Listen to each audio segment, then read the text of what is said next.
Check the mic and make sure. We interrupt this regular scheduled program to bring you this important message. Hello, everybody. Biggest panda I've ever seen. Look at that now.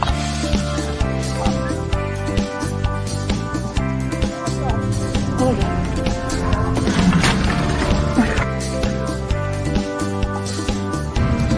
There's money on it!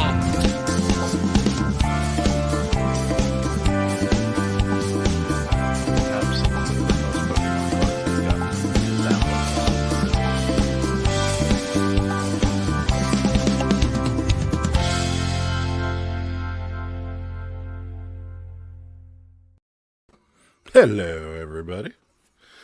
Johnny is here. There he is. You were, you had your camera off, so I was like, wait a minute. I was watching the intro. So yeah, we're here on a Thursday with Johnny, Kajun Roots Reseller. Or are we officially the return of the Kajun Roots Reseller? Yes. Okay. Return. It's like the sequel. Yeah, So it had to be, yeah. yeah. So yeah, we're here just chatting on a Thursday. Gonna do some, I don't know. We'll probably talk about reselling at some point. Maybe. Unless food conversation comes up, and then we'll get off on a tangent. But Well, you have a cooking channel too, so yeah. yeah, well, right up our alley. Nice. You got some people here. I think you know this guy. You might. Yes, I do. I'm kidding. I know you know. Jimmy's here. He says hello. Hello, everyone. Hi, Jimmy. Ed's here saying hello. We've got Bearded PokeTuber in the house. Says, sup, y'all. What's up, y'all? Sup, y'all? Sup, y'all. There.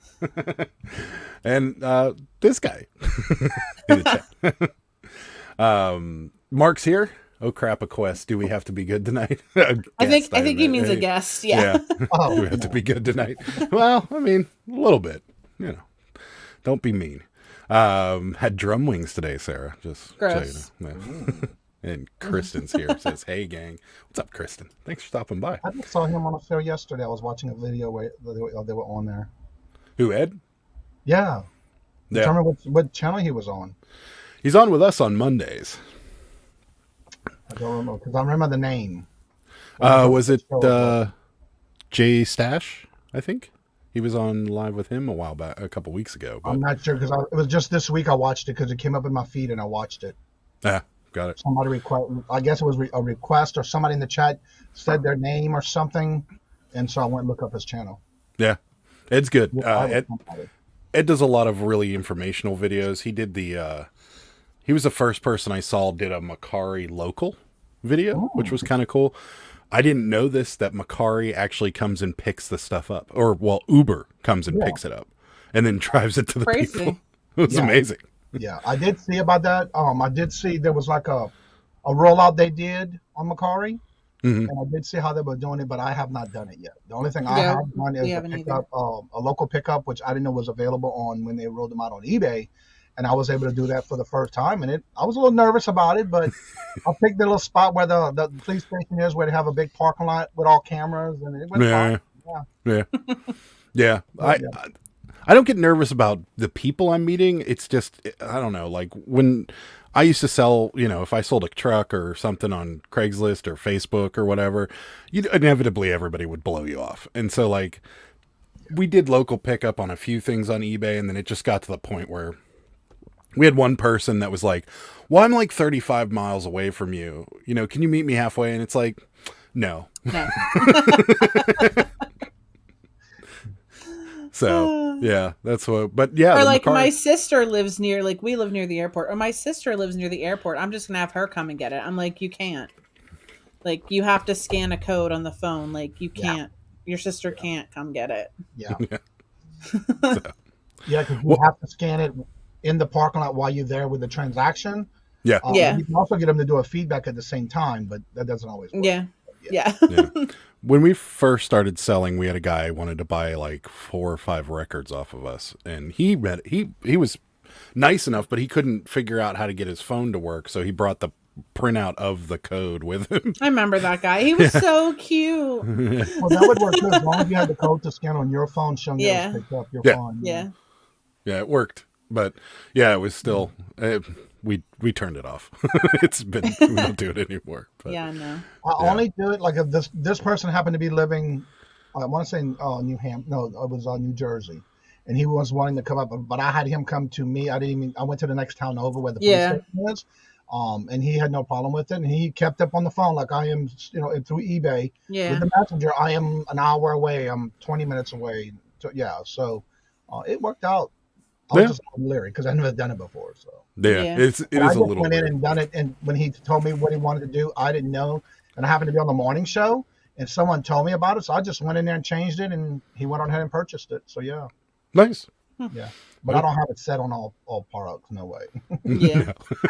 No. Maybe we should turn it on our blow molds that everybody bitches at us about the shipping. Oh man, Tess is here. Says hello. 5 wand halls here. Always seem to be finishing up my high bidding when the show starts. Nice. Cool. Good. First Impression Films, $2 super chat. Thank you so much. We really appreciate it. Ed says it was probably a replay when he was on. Okay. Sarah's bins video reminded me of bringing my kids somewhere with me and they got bored and annoying. Meaning Adam got bored and annoying? Is that what you mean?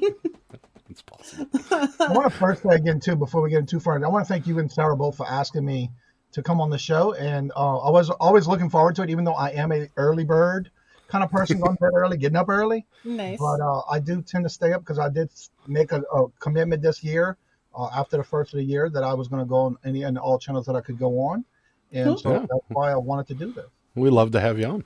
It was we're never up early enough to catch your morning show. No, we're the opposite because we're normally up till like 2:00 in the morning. Yes. Doing stuff with whatever, and we'd never catch anything in the morning.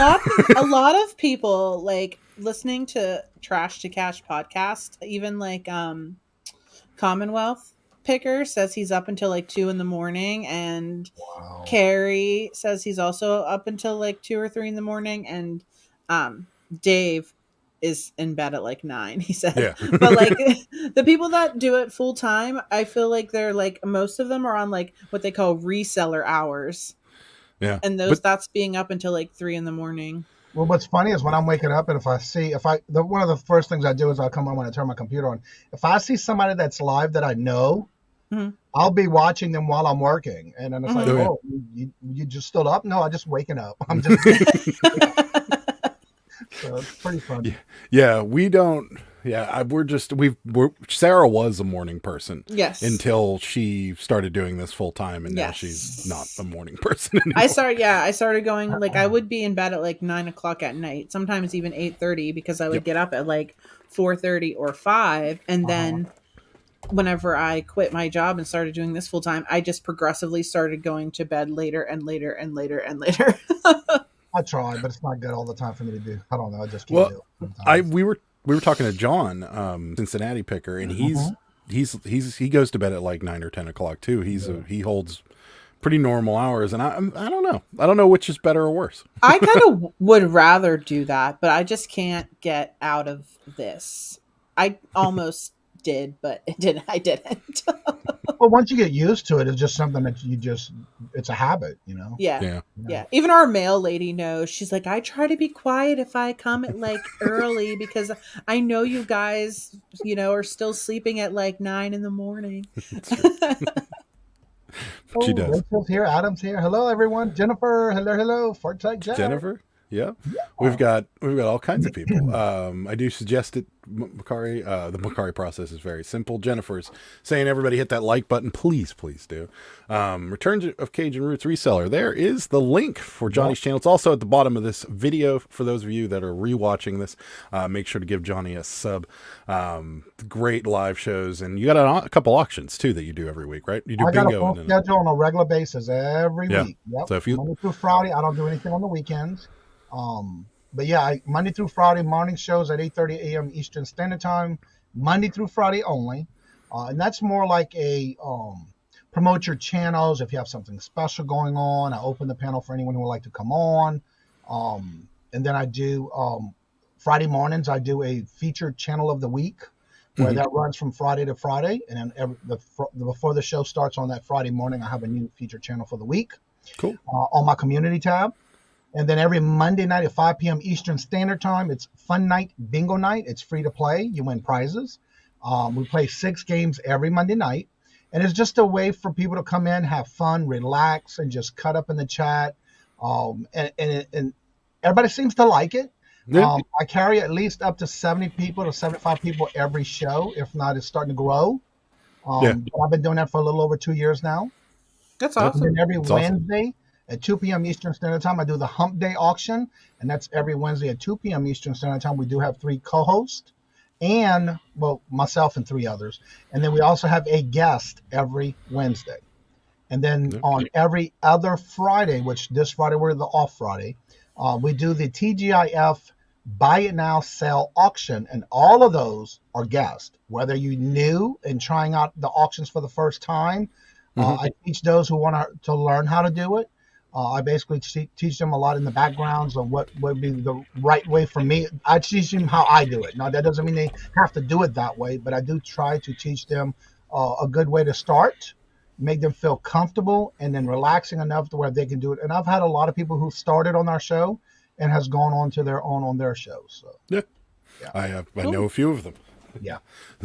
So go ahead and for those of you that haven't, go ahead and give Johnny a sub. We'd appreciate it. Rachel's here, says Johnny, and gives you some hearts. Rachel, hey, I'm here late. Yeah, I watched Up late with us last Thursday.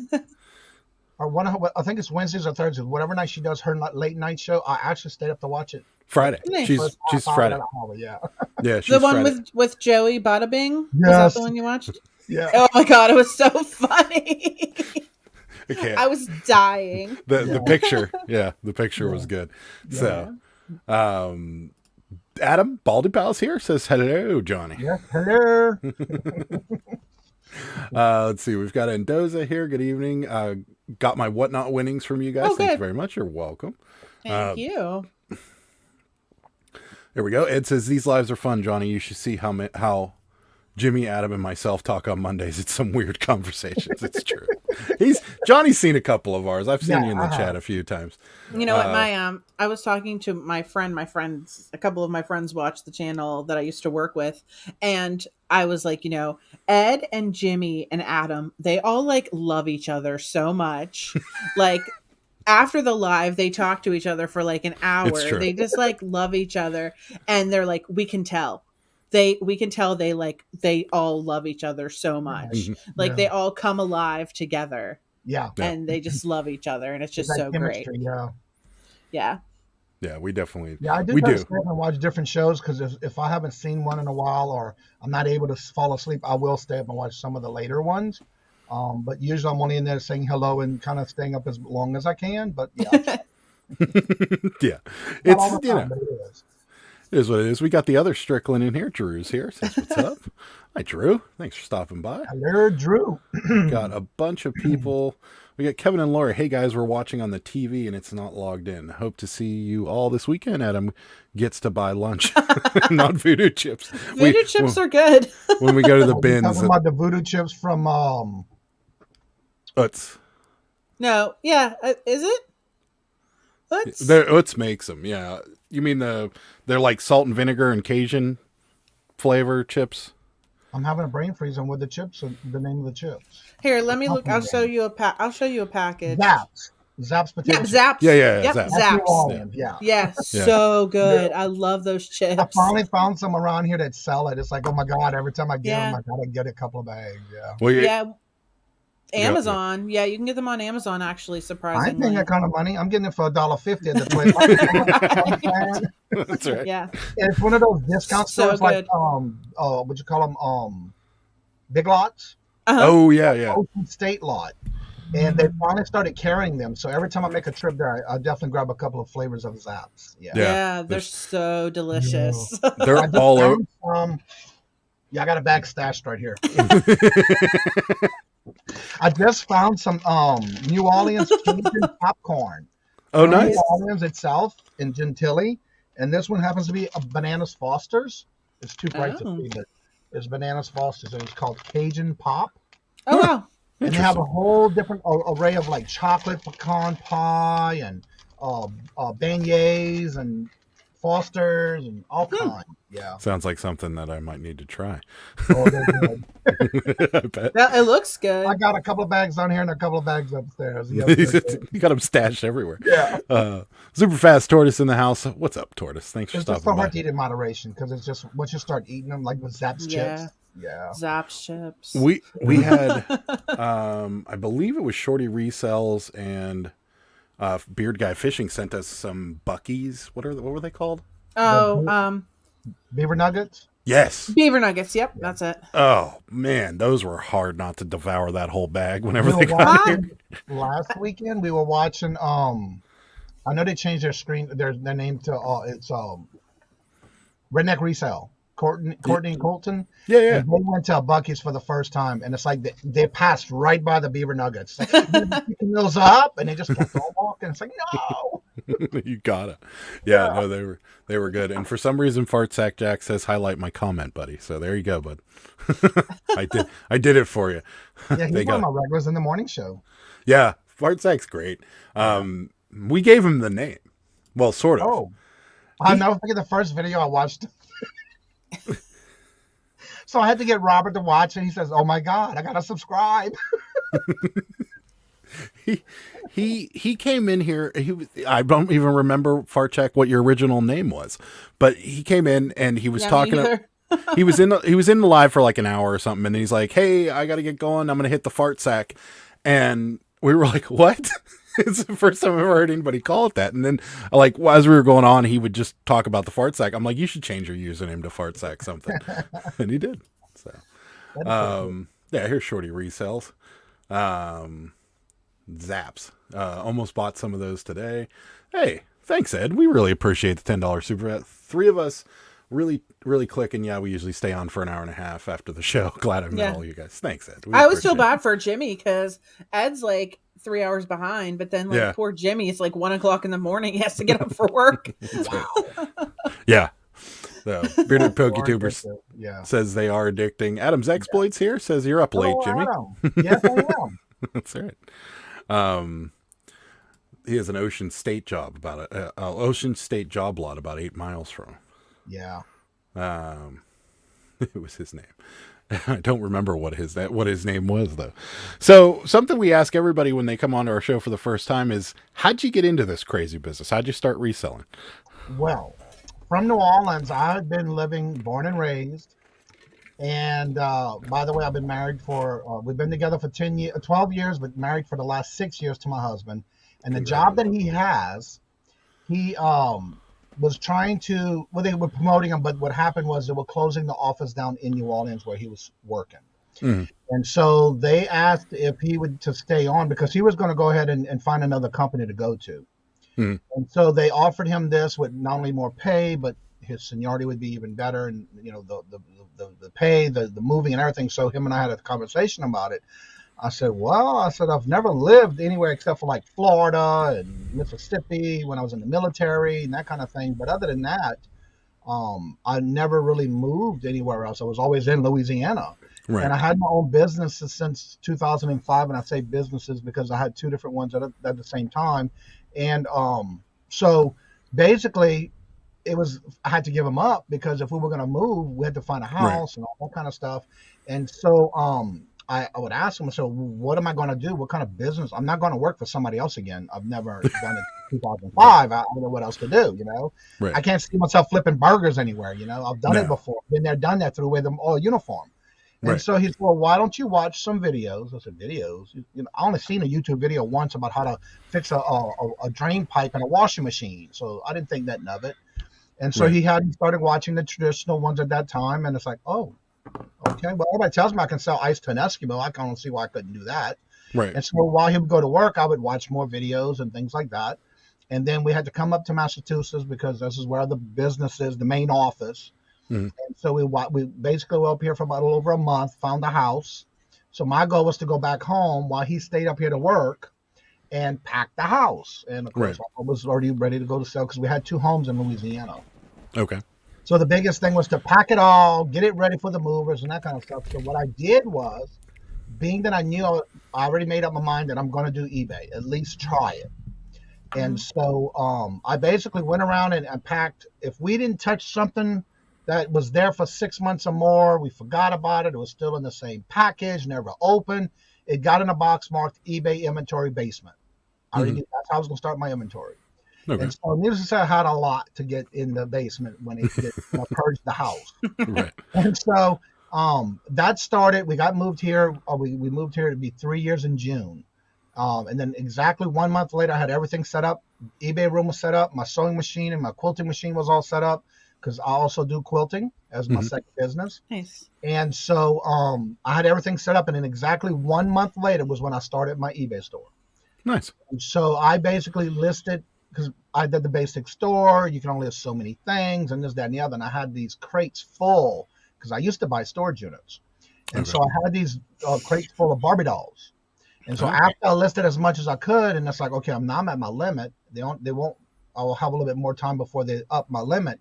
So I gave them a call, and so they asked me, "What are you going to be listing? What do you want to raise it for?" And this, that, the other. So I explained what I had. Well, they gave me like an extra 1,000 more listings to do. Okay. Well, I filled it quick because I had all these Barbie dolls ready to go. And so I got it all done. And then after that, it was history. By October of that same year, I went to full-time. When I say full-time, meaning not only the basics, but I went to the full second level, the second to highest level. And it's been on ever since. And then I enjoyed, because I've always shopped, and I call it clearance. I've always shopped that way. It's always been for me. I always went to a great garage sale, estate sales, things like that. So it was already something I did as my normal living anyway, because I was always making pennies. And so once I did that, then I started getting into like the Macari, because I was getting into old vintage jewelry. I had my own collection of jewelry to begin with. And I had a lot of collections of Fenton glassware. Okay. And so that's how I basically got into doing antique boots, because then I went to venture out in antique boots. And so now I do eBay, Amazon, Etsy, Macari, and 2 antique boots. Nice. Yeah. Do you make? I mean, and you don't have to give specifics, but do you do pretty well at the antique boots? Actually, Booths? yes, I do. In fact, I got to go back every 2 weeks. I have. It's weird because like 1 week, I try to go every week or every other week to refill up my booth, and I have it where one cycle it's always jewelry. My jewelry cases are almost bare. So when I got a second case, it's a big double door glass case. And so that one is a lot more of my Fenton, high dollar, one of a kind of Fenton. I have all the high dollar vintage jewelry. All that's in the lock stand up case.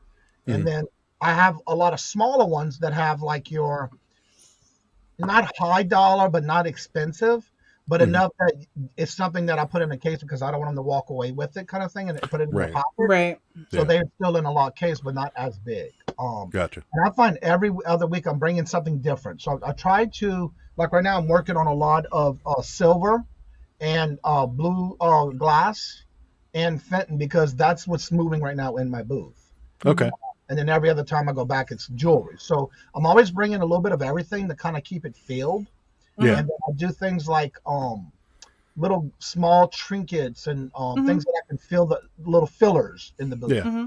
And then I do big pictures or things that I can hang on the wall. Once things sell, like somebody called me out, they asked me, because I don't put firm on anything. I'm always able to negotiate, because the prices I'm putting in there already, I usually double or triple my income from the pieces of what I paid for it. Interesting. So for me, it's okay to take an offer every now and then. Yeah. And so every now and then I do get a phone call. Like 2 weeks ago, somebody called me from there that works there. Would you take? I had it only paid $2 for it, and it was one of these metal sewing machine vintage little stands that you put the thread bobbin on. Oh yeah. Okay. And I had it listed for $42. They asked me if I'd take $35, and I said, yeah, I will. Sure. Yeah, Yeah. sure, Might no as problem. well. Just sell Move it. it. Yeah. And it was sitting there for about a month or so, and said, sure, no, why not? So yeah. Yeah.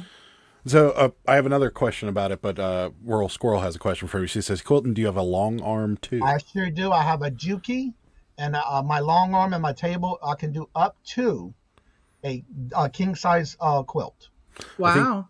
I think people are confused as to what a long arm is, and I'm actually one of them. Same. The difference of like for a regular sewing machine, you have this little opening a typical opening on a sewing machine. Yeah. Whereas on a long arm, it's longer and higher because as you're turning the quilt to do your quilting on it, you have to roll it every time you go back and forth. And so you have to have that highness between the base of your floor or your foot to the top where you're rolling the quilt in. So that's why it's called a long arm, because it's a longer, wider opening for that reason. Whereas the sewing machine, you don't have that much of a wide opening. That makes sense. For something that big, I guess it would make you'd have to have something like that. Okay. And I can do up to a king size. I have done a super queen already before too. Wow. Interesting. Yeah, and I never make the same quilt twice. You can find my quilts on Mercari and Etsy, both of those. Yeah, I was actually going to ask because I would like to see some of them. I have even I love quilts. A bicentennial quilt that I made. I made it off of another quilt that I made for someone else for their father. And I got that idea to make one, but I did a different print and pattern of the fabric I use. So I never make the same quilt twice. But you can go to any of my videos, and I do have my link tree. I can actually put it in the chat. Go for it. Yeah, I want to see the Etsy quilts. I want to see the quilts. I also sell and make the microwave warmer bowls, where I make them in 3 sizes. So when you're warming up food, or you're having some, like, say, ice cream in the middle of the winter, or summer or winter, and you don't want your hands to freeze, it protects your hands from either the heat or the cold from when you're heating up a bowl in a microwave. And that's Yeah. And I'll do them in different prints. I'll never make those the same either. Cool. But So we got another question for you. It might seem like a newbie question, but are antique flea markets different than from flea markets? Yes. Yeah. So, so they around here, I don't know. They have some in California. Sure, this isn't just an East Coast thing. We have indoor antique booths or antique stores, and each booth is owned by somebody. Well, they lease the space from the owner. Yeah. And we've thought about it ourselves, but I don't know. We've had a lot of people. You're one of the first people that have told us like they do pretty well with it. A lot of people say they're like, I just break even. Like I very seldom make any money at it. Well, like last month, I made $387 over my rent. And that's good. Each place is different. So one of the things I always tell somebody who is interested in getting into doing an antique booth, do your research first. And what I did was, before I even got to where I'm at now, I would go in a different time every time. I would go, let's say Monday, I would go in at 11 o'clock when they first open to see what kind of traffic to get that early in the morning. So if I go to next week, I would go on a Tuesday, but I'd go later after lunch. And so every day I would go to a different time each week to kind of get an idea of how the traffic is there, especially on the weekends. Because the place I'm at now is, I say now because I've always been there since I started doing it. They're open 7 days a week. Now, even during the pandemic, they were doing where you can go online. If we posted something on Facebook through their page and somebody bought something, they would pay for it online. And then they would have it ready for them on the actual porch outside of the antique mall. And they would better pick it up directly there instead of coming in the antique booth. Now, we were allowed to go in there to add and take care of our booths. But as far as people going in and shopping, that's how they would do the shopping. Yeah. And well, that's cool. That way, too. Yeah. So do you think that, this was a question I wanted to ask you earlier, do you think that because you have a niche where you're selling trinkets and Fenton glass and stuff like that, that you're a little easier than, like, let's say some of the other booths that just kind of have a little bit of everything in there? Or well, one of the things I have to say too is I try to see what other booths are having in there. For example, in the place where I'm at, you cannot have any clothing, you cannot have any furniture. There's a list of things you cannot have, and if you do, you have to get it approved by the owner.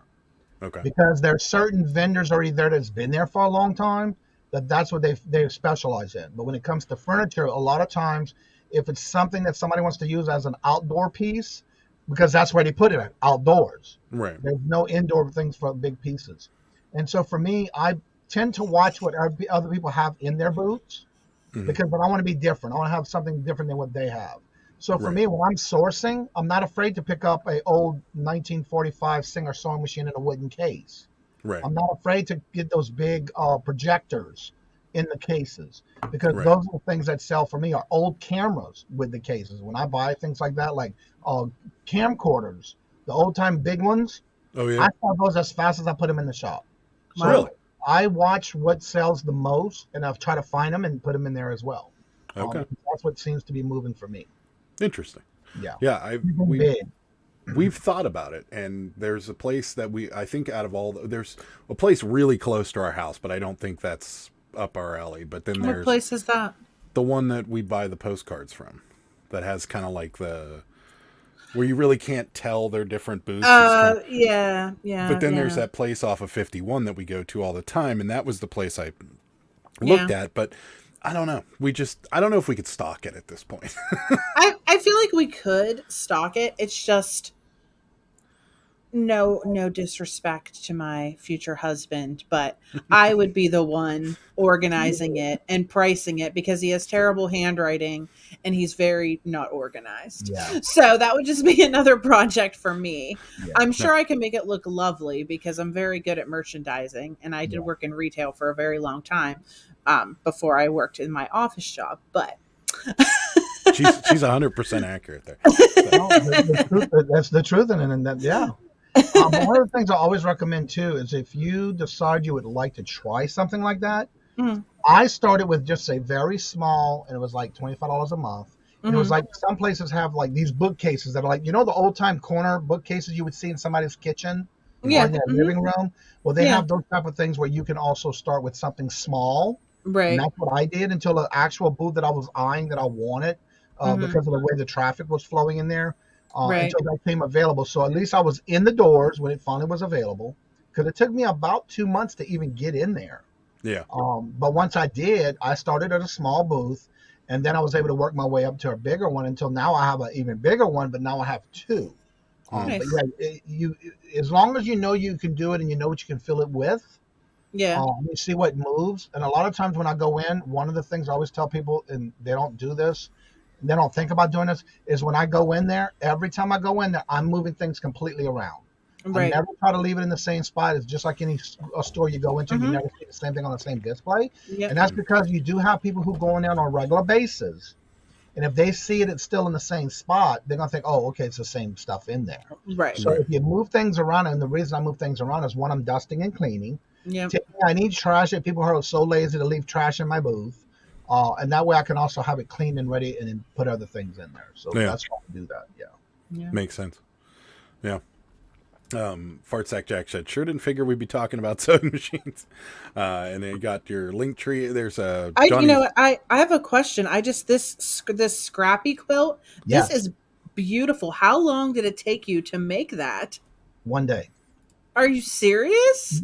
That's what I did was I have a crate. Everything's organized with all my material, my fabric as well. I have them color coded. But what I do is, anytime I'm making a quilt and there's scrap left over, and if it's big enough, I will take and put it in a crate. And then what I do with those is I just keep sewing. Yeah. Try to get them sewn in squares, and I have my rulers that I cut them in like a one first, and I'll just keep making them until I get enough to make it. And then I take the little, as you see, I call them checkerboards into the corners, and that's how I build the pattern up for that as well. It's like amazing. Yeah, it looks so good. Yeah, it's very relaxing. I enjoy doing that. I love it. It's awesome. Perlini always wanted a handmade quilt on her bucket. Go look at the ones on Mercari. They're lovely. Here's the link right here. On Etsy as well. I have them on both Etsy and Mercari. Okay. All right. Yeah, I like the Centennial one too. Yeah, it's really cool. Hello, Louise. Thanks for stopping by. Louis? We appreciate it. Jennifer says, I have a quilt sewing machine, has never used it. Yes, they do have those in California. Okay. I also have an old 1942 it's called the featherweight Singer sewing machine. And I had to get a special table for it because it sits down to where the arm is lower. So it sits right down on the table to where I have a table to sew with on a long arm. It's called the featherweight, and the featherweight, it lifts up so you don't have the arm like you would on a regular sewing machine. Interesting. On a 1942 Singer sewing machine. Interesting. And it's still working, huh? Oh, yeah. 1942. I get it serviced every year. Yeah. Amazing. Nice. They don't make them like that anymore. No, they don't. I love it. Bolo Up is here, says, good evening. We got a bot. No. Let's go away. I know. I was going to try and get rid of it, but I didn't know how. I think somebody already did because I'm getting an error. Oh, okay. Got it at Goodwill, so at least someone used it before I did. then I went back and bought a regular sewing machine. It's still new in the box. Jennifer, you got to get to sewing. And my I lake wish house, I I have could. a quilting machine as well, and it's a tabletop one though. It's not a long arm that you have to stand up.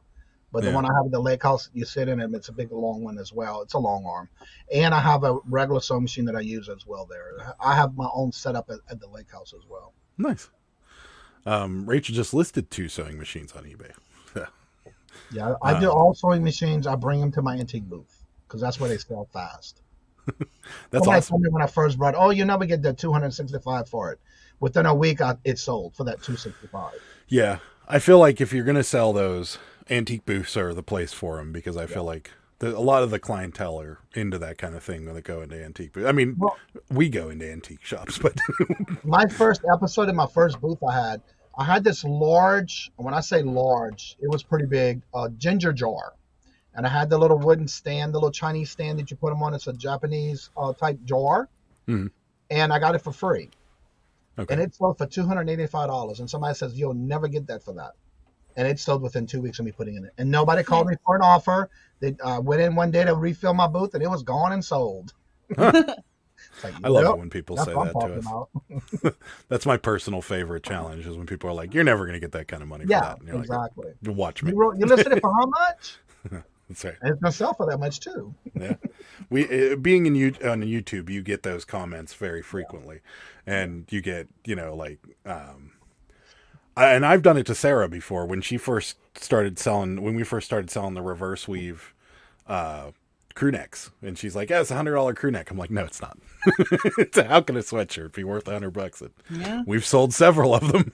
Yeah. So what did you think about when you Destroy first started too. getting into the Cabbage Patch? Did you ever think those would sell so fast? So She's I rolling them eyes. I did, but I mean, I don't know. Like when I've got into them originally because we had found this new in the box Cabbage Patch Kid and at an estate sale, and we sold it. And then we started going to the bins and we started finding them. And I would wash them and I would like just sell them naked. Like, Mhm. and I'm like, for like $15 or something like Mhm. that. And I'm like, well, I don't even know how I decided to like dress them up and like fix them and like rip all their hair out and put new hair in. Like, I don't Yeah. know like how I decided to do this. Oh, But one wow. day I was just like sitting here and I was like, I wonder if like baby clothes would fit on a Cabbage Patch doll. Like, and I went and I ended up buying like preemie baby clothes and like they fit. And then I just started buying all kinds of baby stuff and like dressing them up. And then Oh, like, and like we sold last year over 150 of them. And like last week alone, we sold 19 in one Mhm. week. mhm. So I just had no idea that like this would happen. And Yeah. like, yeah. And now I'm just like obsessed with them. I know when I find them in the wild, I pick them up because they sell fast. Yeah. They do. Yeah. They certain ones sell for really good money. Yeah. Like there's certain factories and stuff like that people really look for. And we even had an oops on one of them that we thought we knew almost everything there is to know about Cabbage Patch, and Sarah just found out that she sold one with a Jessmar outfit on, and the doll wasn't Jessmar, but the outfit Yeah. was, and it went like that, and we were like, why'd it go so fast? Yeah. Yeah. And And, then then we some realized- lady told me, she was like, actually, you underpriced this. And I'm like, oops. But I still got, whatever, a decent amount of Right. money for it. So, That's the Yeah. bottom line. As long as you're making your money back and then some. Yeah. yep. Ed's got a question for you. Which platform do you prefer, Johnny? It's eBay, Etsy, or Mercari? eBay, 100%. Yeah. Yeah. So Etsy, we don't sell a lot on Etsy. We tried, We don't- and then it didn't really work out. But Etsy, do you find that like you sell a lot of custom stuff? So is that primarily what sells on Etsy, or do you think For like me, yeah. Homemade Okay. stuff, yeah. Yeah. I feel like the vintage photographs and cabinet cards and stuff would do well in there, but I've been trying to cross list them, and the cross listing platform we use is not linking up to Etsy. So I don't know. I haven't tried in a couple of days. I don't know if that was an error with them, or like what's going on with it? Because I know Jimmy was having the same problem. I asked him, and because he uses the same thing, and he said it wasn't working for him either. So, well, the only platform that I do cross posts on, and it's something that I've tried it for a while and it's been working for me, is Bonanza.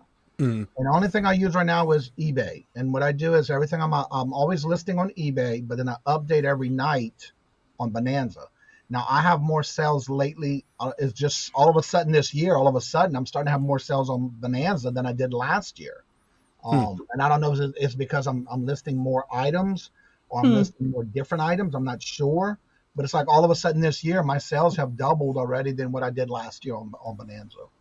I know nothing about Bonanza. Like, what do you sell on there? Like handmade things too, or? It's all you do is whatever platform you can list from other platforms. And basically you just go in and import it from you just tie it into your platform, like say eBay. You tie it in and then it imports every night. You set it up to do it every night. And I do it at 1 o'clock in the morning automatically.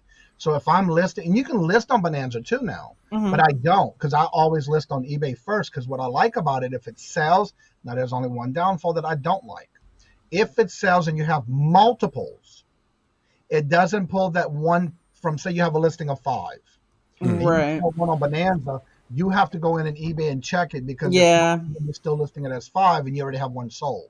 Yeah. Right. That's the only thing I don't like about it. But if you do have a lot of one-ofs, without the hands down, it's good about taking it off your eBay store. Yeah. Okay. You don't really, I've heard it's like a almost idiot proof, but Well, I've also do it, set it up, export, and then you're done.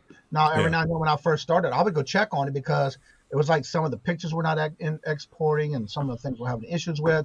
So I would do a regular checkup, but now I don't have to, because my numbers are matching with what I have on eBay. Now you can do other platforms as well. But the only thing I pay is 30 cents when the item sells. Yeah. And then once the item itself sells and you get like your listing, when you list it, it's 30 cents to list. But that does not come out until you sold that item, and it comes out of your profits. Oh, okay. Well, that's not bad. It would be a no-brainer for us. And I have the free version. I don't pay for it. I have been using the free version and I've never paid for it. And I'm still having sales. Now, they do have a bonus thing where if you have different things, you get like these badges.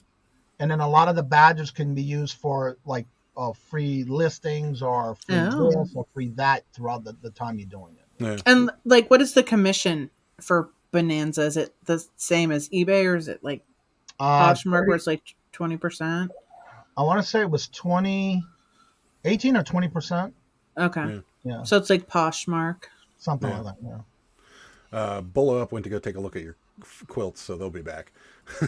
I've seen somebody ask a question about the antique booth. Let me see. Something. There we go. Bearded Pokey Tuber. Yeah. That's one of the things I always tell people, to make sure you check your local area of different antique booths, because everywhere is different. Where I am at, I do not pay commission. I just strictly pay whatever my rent is. Like, say, for example, my rent is a total of $155 for both of my booths. Yeah. Now, if I sell $600, they're going to take off that $155 and I get the rest. Some places will charge you a commission on what you're selling, your rent, and a percentage of your credit card fees. Yeah. Whereas I don't have that. I just strictly, whatever my rent is, whatever I sell, it comes off and I get the rest in the check. Yeah. The place that we looked at had a flat something or other for credit card fees, and it was scalable. Yeah. But yeah. And every place is different. Yeah. That's why it's good to do your homework if you're interested in doing that and you have multiples in your area, which we do, but each one's like really far away. Yeah. That's kind of how ours is. Like, I feel like there's a lot, but they're all like we probably wouldn't be able to do 2 of them ever because it's just too far. Yeah. They're popular. Yeah. Mine's 25 minutes away from where I live. Oh, wow. Yeah. Ours probably are too, about that direct, like that amount of time. Yeah. Rachel just sold a RPPC. First one ever, listed $26.16. It's a postcard. Oh, so cool. nice. Way to go, Rachel. Don't you love it when they say that? I just sold some Vapor Max with a busted bubble for $70 when someone said throw them in the trash. Oh yeah. Random. In your face, random person. What was Adam thinking when Sarah was coming home with a lot of baby clothes? Yeah, really. I'm always like buying all the preemie clothes. People like are probably like, this girl, does she have like so many babies? Yeah, baby dolls. They need clothes. Bitter Bucket Tuber appreciates the info. There's a link. Jennifer sharing a link to Johnny's morning show right there. Thank you, Jennifer. I don't know why they did that. Why? What? She just said my show says 2:30 a.m. Oh yeah, it does. That is very early. Yeah. Wow. I'll still be up, so I'll watch. That's right. We'll be there. I'll be there at 2:30. Jennifer says she's not going to make it though if it's at 2:30 in the morning. I won't either. Oh, you sure? It sure is. Wow. How did that happen? Whoops. Well, that was the last one of the week when I did it on Saturday. So yeah, I do my shows every let's see, 8:30. There we go. Mark just sold Thank a you, Jennifer. with no rant. So, see, you don't need me to rant for every time I rant about something. Mark gets a sale. So, all right. But I guess it worked without the rant this time around. It should be okay now. I got it corrected. So, so do you said we were talking off air, and you said before that you bought out somebody's eBay store. Do you have like what's your niche? Like what do you enjoy selling, or what do you other than the stuff you make, obviously, because we've already kind of covered that. So is there something that you really enjoy selling? Is it mostly video games, or is it? If it's a profit, I'm buying it. It's whatever. I don't have a set niche to just sell one thing. I do everything from plush, Funko Pops, wrestling figures, action figures.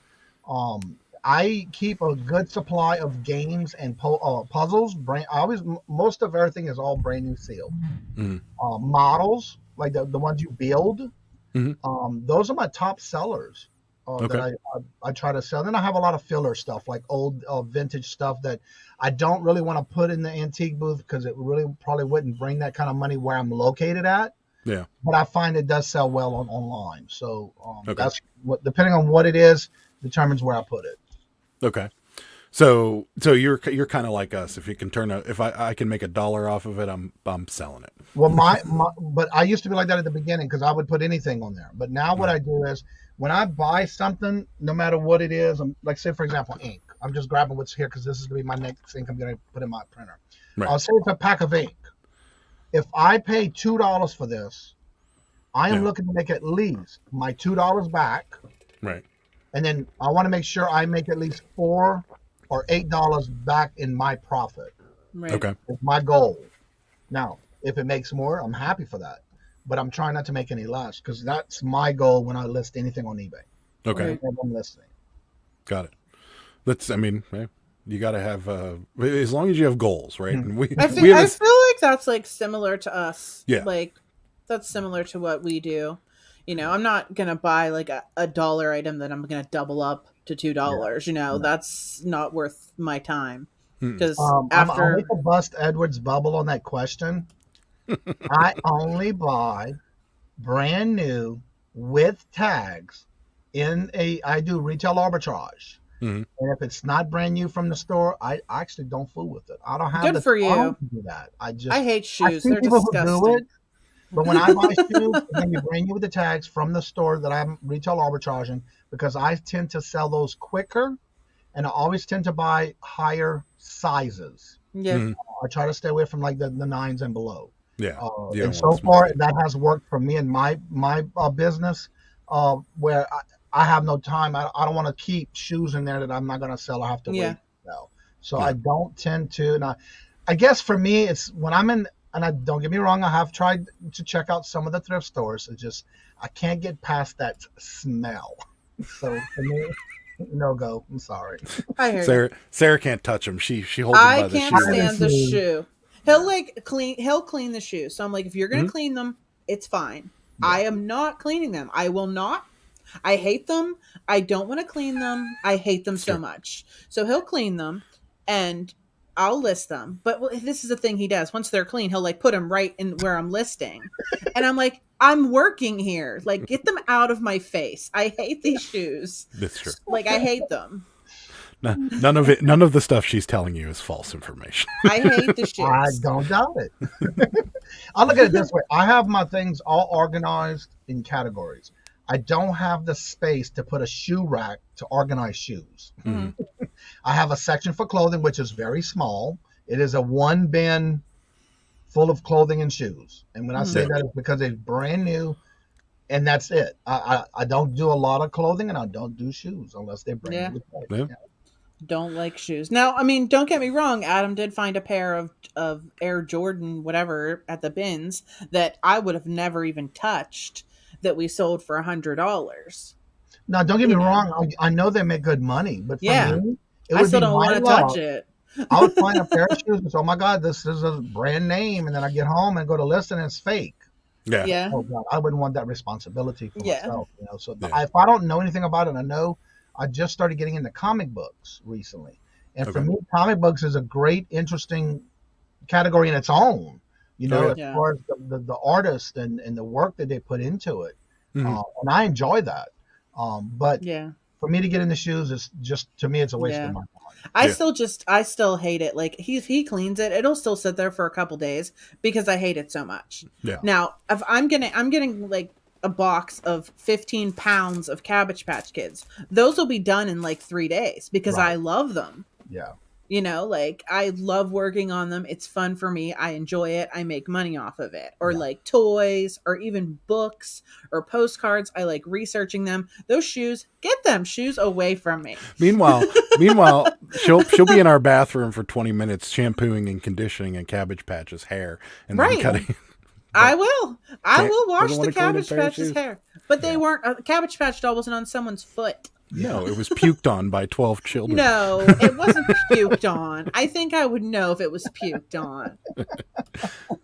Kevin and Lori have a question. What label printer do y'all use? I just ordered the wireless Rollo. Hope it's as good as advertised. John, if you ever need a guest, my agent says I'm available. Okay.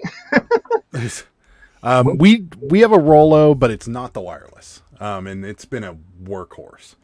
Mine is not a wireless, which I thought it was. I just don't know how to set it up. I just can't seem to get it to work. But I do have a Dymo. Okay. Yeah. Dymos are good. The only reason we didn't get the Dymo is because we're using the giant rolls of labels. Right. But yeah, the Rollo, I've never heard of. I haven't heard anything about the wireless one though, to be perfectly honest with you. But I can. Actually, they just came out, I think, mid last year. Yeah, I heard some people getting them right when they first came out, but they're gone for a good bit of money. I have the Dymo X, the 4XL. Yeah, and it's also a label writer too. Yeah. I got mine on clearance after Black Friday when I bought that 2 years ago. So yeah, that's what we've been using. A lot of people are shouting about the Rollo. There was a discussion about used shoes this morning. I used to buy used shoes, haven't in a year. Now I buy everything new. So there you go. Look at these shoe comments coming up. You might not want to be buying used shoes anymore. There we go. Well, just for me, I don't know, just something, and I see a lot of people are making money on them, but that is what they specialize in. For me, is just a waste of time. Yeah. For me, that's just my opinion. We do. I like your opinion. Thank you. Well, I mean, the only ones I try to find the clean ones. But like Jordans, I'll take the time and clean them because they're an $80 shoe, especially if we're getting them at the bins for $150. It's worth my time. It's worth an hour of my time to clean that shoe and sell it for $100. But like if it's a Skechers or something like that, if they're not clean already, we're just not selling it. But like for me, when I was growing up, we really didn't have all the name brand things. It was always the dollar store, the Dollar Tree, or we had a TG&Y and that kind of thing. West Brothers, you would basically go buy with the best thing you had or get your shoes or whatever for the school year at a local dollar store. And for me, I never really knew about the brand names. And so for me, that's just my opinion. For me, I'd be afraid to get into it and learn the wrong thing about them and then wind up having too many fakes. I don't want to waste that kind of time and money on that either. Yeah. Because again, that's something you have to research and learn. Yeah. And I was that way too before I met this guy and a few other people that had gotten into shoes and they really kind of helped me, get you get the at least enough knowledge to be dangerous. Right. But yeah, you would definitely hate Ed's garage. It's full of shit. Well, like when I watch Tesla Picker, Dave, he does a lot of the shoes, and there's several others that I watch that do a lot of shoes. Josh, I don't know how he does it with the racks of shoes that he's got. He goes back and still buys more. Yeah. Like, yeah. Wow. Well, But, and they have good sources for them. It seems Correct. like the further south you get, the better chance you get to get, because like what I've told Ed and a few other people that sell shoes religiously is that the Pittsburgh market, as far as like thrift stores go, it's very difficult to find shoes priced well. Yeah. Meaning that I can turn a profit on. Most Jordans in my area are going to be a minimum of $25, and those are the crappy Jordans. Right. So and there was the other day, there was a pair of Nike Air Max that were at a thrift store, and I picked it up, and it was $68 for a pair of used shoes. And you're like, at a thrift store, come on. So that's and here in Massachusetts, I'd rather go, and this is just me, because we don't have too many thrift shops here. So we would have to go like to New Hampshire or New Jersey. Yeah. Or Connecticut, because that's where the better deals. I find better things there. Okay. Granted, it's like an hour and a half drive one way and 2 hours the other, but it's worth it because you get more to. And then, of course, in New Hampshire, it's tax free. So yeah, that's right. Nice. John's here. He says, "What's up, y'all? Wow, this is What's the up, latest I've ever John? seen Johnny awake. You crazy animal." Yes, you're right Jennifer. about that, John. Jennifer's with you, Sarah, and Johnny wouldn't want to clean shoes. Gross. Bria and shoes are my biggest moneymaker behind video games. See that? Gross. I've become a star seller on Etsy this month. I was wondering Awesome. why I have a glow around me. That's right. Bearded PokeTuber won't pick them up if they need crazy amounts of cleaning. You can get serious bacteria from. Wow, this is just not helping my. I know. case. That always worries me. I'm like, even though like Adam Jesus. cleaned these, exactly. Lost a leg. Oh, That's man. not funny though. It's not funny. I'm just saying, wow, that's crazy. Yeah. Yeah. See, now you're gonna think twice about digging them dirty shoes out of the bins. Here's a review on the wireless Rollo about a month ago. Very, very impressed. So Yeah. If you guys have never seen I've seen your garage. Disinfect everything with Lysol, vodka, etc. Oh wow. That's some. Well, for me, again, that's too much work. So I don't. Yeah. It's just Profits, not projects. That's right. Exactly. That's right. You don't have to give specifics or answer this question at all if I'm you don't trying to want remember how to pronounce it. It's called Westminster. Is There you the go. county. That sounds about right. I got a question for you. Do you miss Louisiana? The only thing I miss about Louisiana is my family, my dad and my stepmom. Yeah. Okay. Not the weather. No. So I have to say, since I moved, I don't take allergy medications. I don't have sinus infections. I don't have none of that. it's interesting that you say that, because when I was in a very warm climate, I had a lot of allergy problems. And when I moved back here, they all went away. And I didn't realize it till about maybe my first 4 months. It's like, come to think about it, I don't have to take this anymore. I'm not taking this anymore. I don't need this anymore. yeah, I breathe so much better now. So yeah, it is a big difference. yeah. Now, of course, since the pandemic, I haven't been back except for when we went to sell our house. But other than that, because we couldn't go visit anyway. So Right. But you don't mind the cold. no, I love it. Actually, I'm enjoying the 4 seasons. And yes, I may live in Louisiana with always having shorts and tank tops. Yeah. I still do it up here. Doesn't bother me. Well, it's a little cold. Well, but I like the it. cold weather also. Yeah, I don't like like summer very much, so And the summer up here is real nice and comfortable. So yeah. Yeah. It didn't take me long to get to liking it. So Yeah. You don't get the super humid stickiness. I mean, you get a little bit of humidity, but it's not as bad as in the south. So. They're in Eastern Mass. I'm gonna tell you the towns I'm between. You may know where it's at. Gardner and Athol. I hope I said it right. Athol. Close enough. Antaol, something like that. Yeah. AKA Bread Company. Anna, says, hello. Hey, Anna. Thank goodness I'm not reselling shoes. Everybody's scared now. That's like moving to the desert thinking you will not have allergies, but you surely will. That is true. Summer is horrible. Ed lives in Southern California, and he wishes he could be cold because he likes snow. Well, my first year up here, which I didn't think about it, was the shoveling of the snow. Mm-hmm. The first major snowstorm we had, I had to shovel the whole driveway so Robert can go to work at 6 Right. o'clock in the morning. I'm having to do this at 4:30, 5 o'clock when I'm still trying to wake up and drink my coffee. Right. And so we got somebody who does our yard, and I said, do y'all do plowings of driveways? And I said, we have to have it done before 6 o'clock. He said, sure, no problem. You got the job. No problem. It's either that or get a snowblower. And thank God I had met the neighbors across the street when we first moved here, because they came in with their truck and plowed the whole driveway so he can go to work that early in the morning, because I was exhausted just by doing one strip of the driveway. Like, Yeah. oh, Jesus. Shoveling snow is no This is fun. not my cup of tea, but yeah, I want my coffee in the morning and I want to sit there and enjoy it. Right. Yeah. So shoveling snow is the worst part of snow. Yeah. That's without a doubt. So Yes, it's Johnny. That's right. Gary. that's right. Gary's other channel, Wrenching with Yes. Rampage. Yeah. I buy the almanacs up here just to try to get the idea of when to start, because I love plants. I love my vegetables. I love growing my garden. Mhm. And so I think this year would be my first year I actually can get it done. So looking forward. Well, the lady above you can help you with that a little bit. She used to Yeah. work at a greenhouse. I did. And our Well, I climate, bought one like- for this year. Yeah, I bought one so I can have it ready for the winter.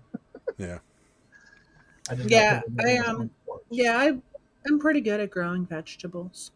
Well, I love doing it too. It's just I was trying to figure out, like, the almanac would tell you like when would be the best time Oh to yeah. up here because of the region we're in up here, because I'm not used to it. So Mm. yeah, it's like, okay, I'm ready this year. I've been saving my seeds and stuff like that. So Nice. yeah. Yeah. It's yeah, we've she planted so many vegetables last year. Most of them went bad because we never had time to eat them all. Yeah. We had so many cucumbers, like the cucumber plants just took over the whole garden.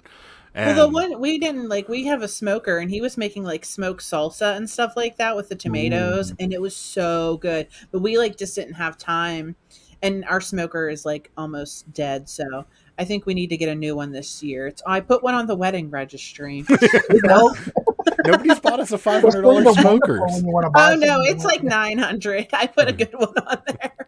But that smoked salsa was so good. So Yeah. I definitely want it again this summer. I don't know why now. I've been buying the local, not that far from me has a local area where I buy my vegetables from. And so what I do is I save the seeds and dry them, and I've been having them ready for this year. So Okay. That's I love my pumpkins too. I love making things with pumpkins and roasting them. Nice, yeah. Yeah. we you got a bunch of jalapenos and some weird peppers last year, and like the peppers grew and then the cucumber plant just strangled them because it just Yeah. went crazy, and we had all these cucumbers and like just hundreds of these cucumbers, and we were throwing them over our hill at one point because we just couldn't. There was no way we were eating At least anything. groundhogs were enjoying them. That's right. I want to but- make a comment real quick on SM postcards. He had talked about a guest on the show. Actually, I don't do guests on the show. When I start my morning shows, when I put the link in the chat and I pin it to the top, it's open for anybody to come on and promote your channel. So we really don't do guests anymore. I had done that for the last 2 years. And so I kind of shifted the show to where it's more promoting yourself and you can come on. But then I also have to make sure you do have your camera on because I did lose my first channel. And so being I came back, I made sure not only to not highlight everybody's comments, I also make sure if you do come on, you do have your camera on and that you verify that it's you, as well as I do the 10-minute, you must be subscribed before coming into the chat. Yeah, Mark's a good guest. We've had him on a couple times, and But yeah. as far as knowledge goes of postcards and action figures and toys and stuff like that, he's excruciatingly. He has an excruciating amount of knowledge when it comes to postcards. But Like he's been so in the much. show before. He's been in the show. In Oh, the yeah? chat. Yeah. Yeah, no, he's great, and we started selling postcards because of him.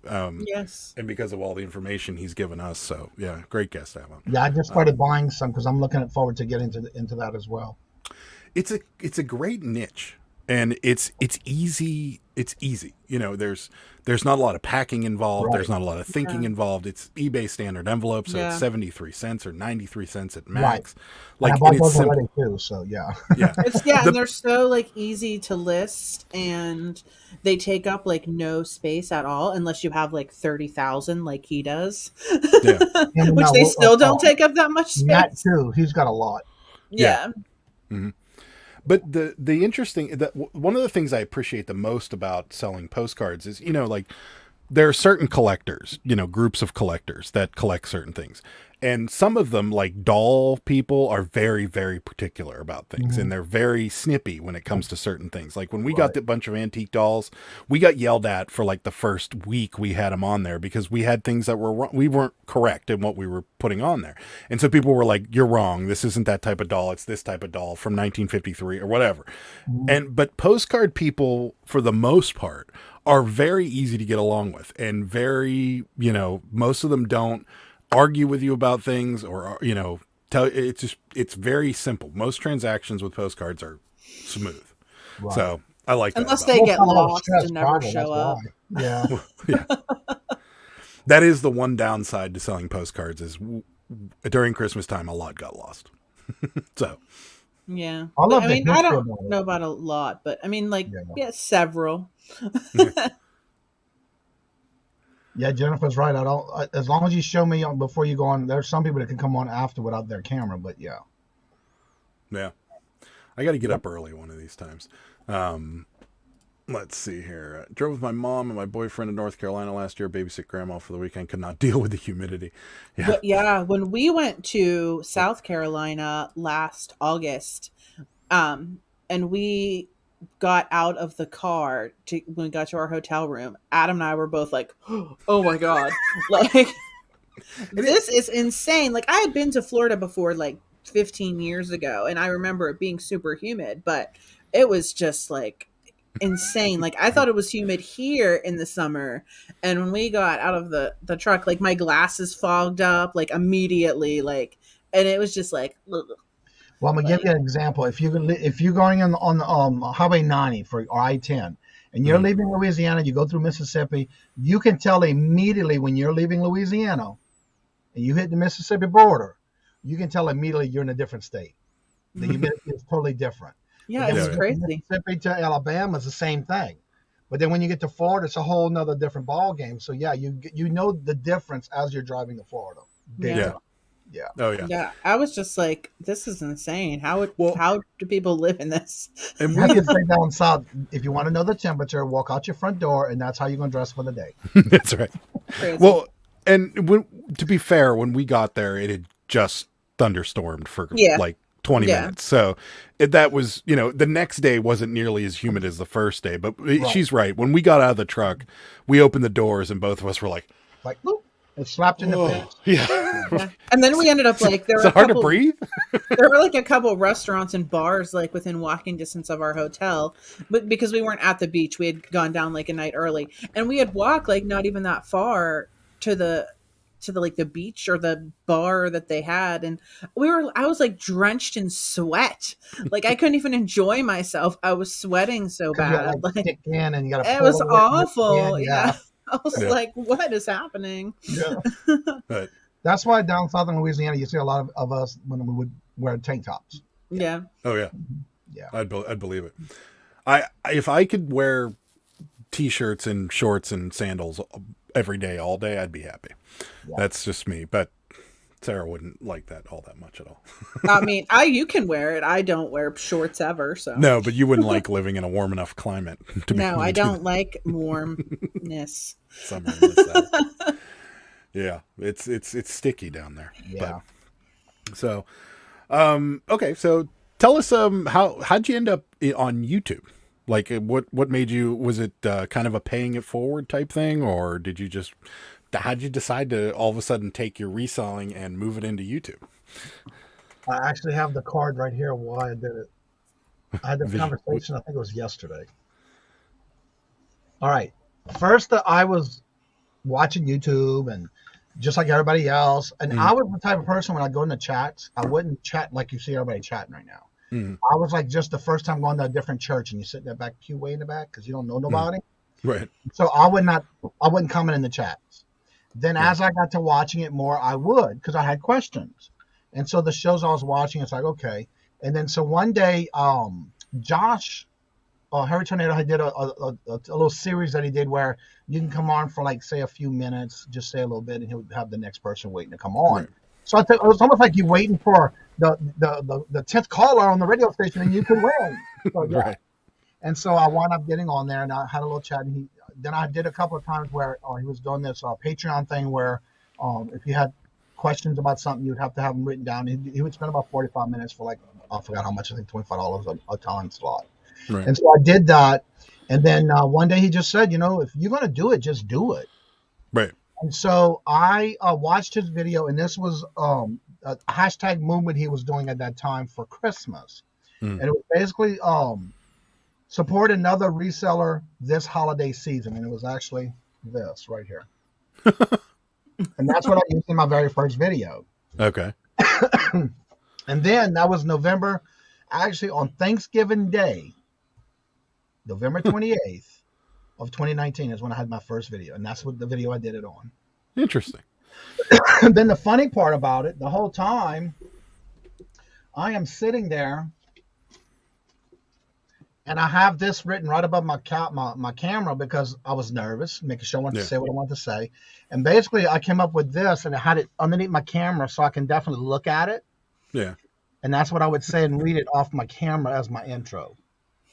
And so I still have it to this day. What would it say? Will I stop thrifting or garage sales? Who, not me? And I say that all the time. Who, not me? That's right. And everybody loves my sayings. And so after I got into it, then I started doing my regular videos. And then in February 2020 is when I started doing my live shows. What I did was I basically would do a couple of videos here and there, and you can tell I was still new at it because you can tell I was reading off of a paper and things like that. Right. And then what I did was I started doing the talk shows with guests with Larry LL Stash, and we did that on a Saturday. And so that's how I basically started. And since I started it, it's always been collaborating and networking with others. Right. That's been my theme from day one. But when I first started, it was more of just like where I'm sourcing, what I'm selling, and that kind of thing. So now it's going to be, seems 3 years. Yeah, it'll be 3 years this year. Pearl must have been an original fan because she remembers you from the beginning. Yeah. And so I still have to this day, the lady who commented on every one of my videos when I first started is still commenting on my videos today. That's awesome. Yeah. Nice. Yeah. Yeah. And so when I started, I was kind of nervous, and then I just went with the flow, came on, being myself. And that's one of the things I tell everybody when you want to do it. And somebody says, I haven't done a video yet. They know that's my favorite word I love to hear. Mm-hmm. And so it's just a matter of when they feel comfortable doing it. And so when I did, I just started being myself, and that's what you see is what you get. And when you see me in person, it's exactly how I am in person.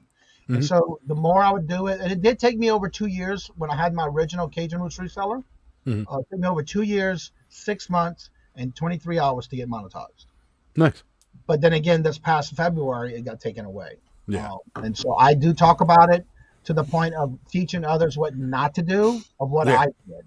And for me, it wasn't nothing I did on purpose. It was just an accident that someone knew that I did comments, and everybody who commented in my chat. Right. And one of the things I always tell somebody is make sure if you can try to see the avatar, because there was a person who was some people coming in the chat, like a regular person that wasn't bots. It was definitely trolls. Yeah. Because we'd say hello and then say hello to certain people, and then I would accidentally highlight the comment, and then by the time I realized it was too late, and it was a sexual avatar of two men. Yeah. And so that after that show ended, it was automatically my channel. And I appealed it 6 times. Yeah. But the next day I came back with Return of Kajun Roots Reseller and still did all my lives the very next day, because that Monday, because within the first day of me coming back as Return of Kajun Roots, Yeah. I already had over 100 subscribers. Yeah. Wow. And you'll get back there with this, the way this community, there's a couple things you have. Well, number one, this community is amazing when it comes to supporting people. And the second thing is you do so much for the community that, you know, there comes a time where people need to give back at times. And something like this happens that was just, you know, a mistake. It's time to support the person that supported you is really what we're saying. And that's, you know. And so that's why another reason I enjoy going on other channels, because at the beginning of the year, I said I was going to do this anyway. Yeah. Because I wanted to help others as well, let them know who I am. Because there's a lot of people still to this day that I get new in the channel that said they heard me from so-and-so and this one promoted me or whatever. Because when I get somebody new in the channel, I would like to know, well, how did you hear about us? How did you hear about the channel?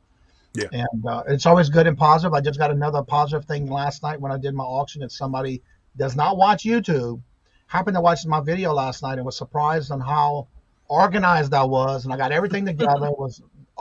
The show moved so smoothly, and that made me feel good for somebody who doesn't watch YouTube and all of a sudden is now hooked on my videos. Yeah, it is a good feeling when you get that kind of thing, because you know, I think we all started out with the same kind of pessimistic attitude to YouTube, like, oh, I'm going to do this and nobody's going to watch. Like, there's not going to be a soul in this world that's going to watch, and then you know, you get this kind of satisfaction from people saying, hey, that was really good. Thanks for the information, this, that, and the other thing. And you're like, okay, maybe people do like me. One of the things, too, I tell everybody, too, whenever somebody, and I do this all the time, and as some people, as I say this in my morning show, some people even say, yeah, he does do it. He's telling the truth, you know.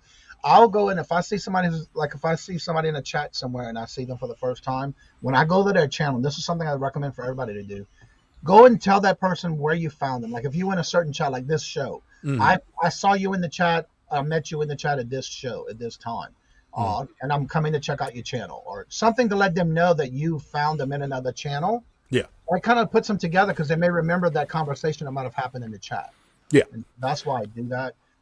Because again, I want them to know I just came, and I always say this in my intros. If you tripped over my channel, I want to thank you for the first time, and that's what I always say. So yeah.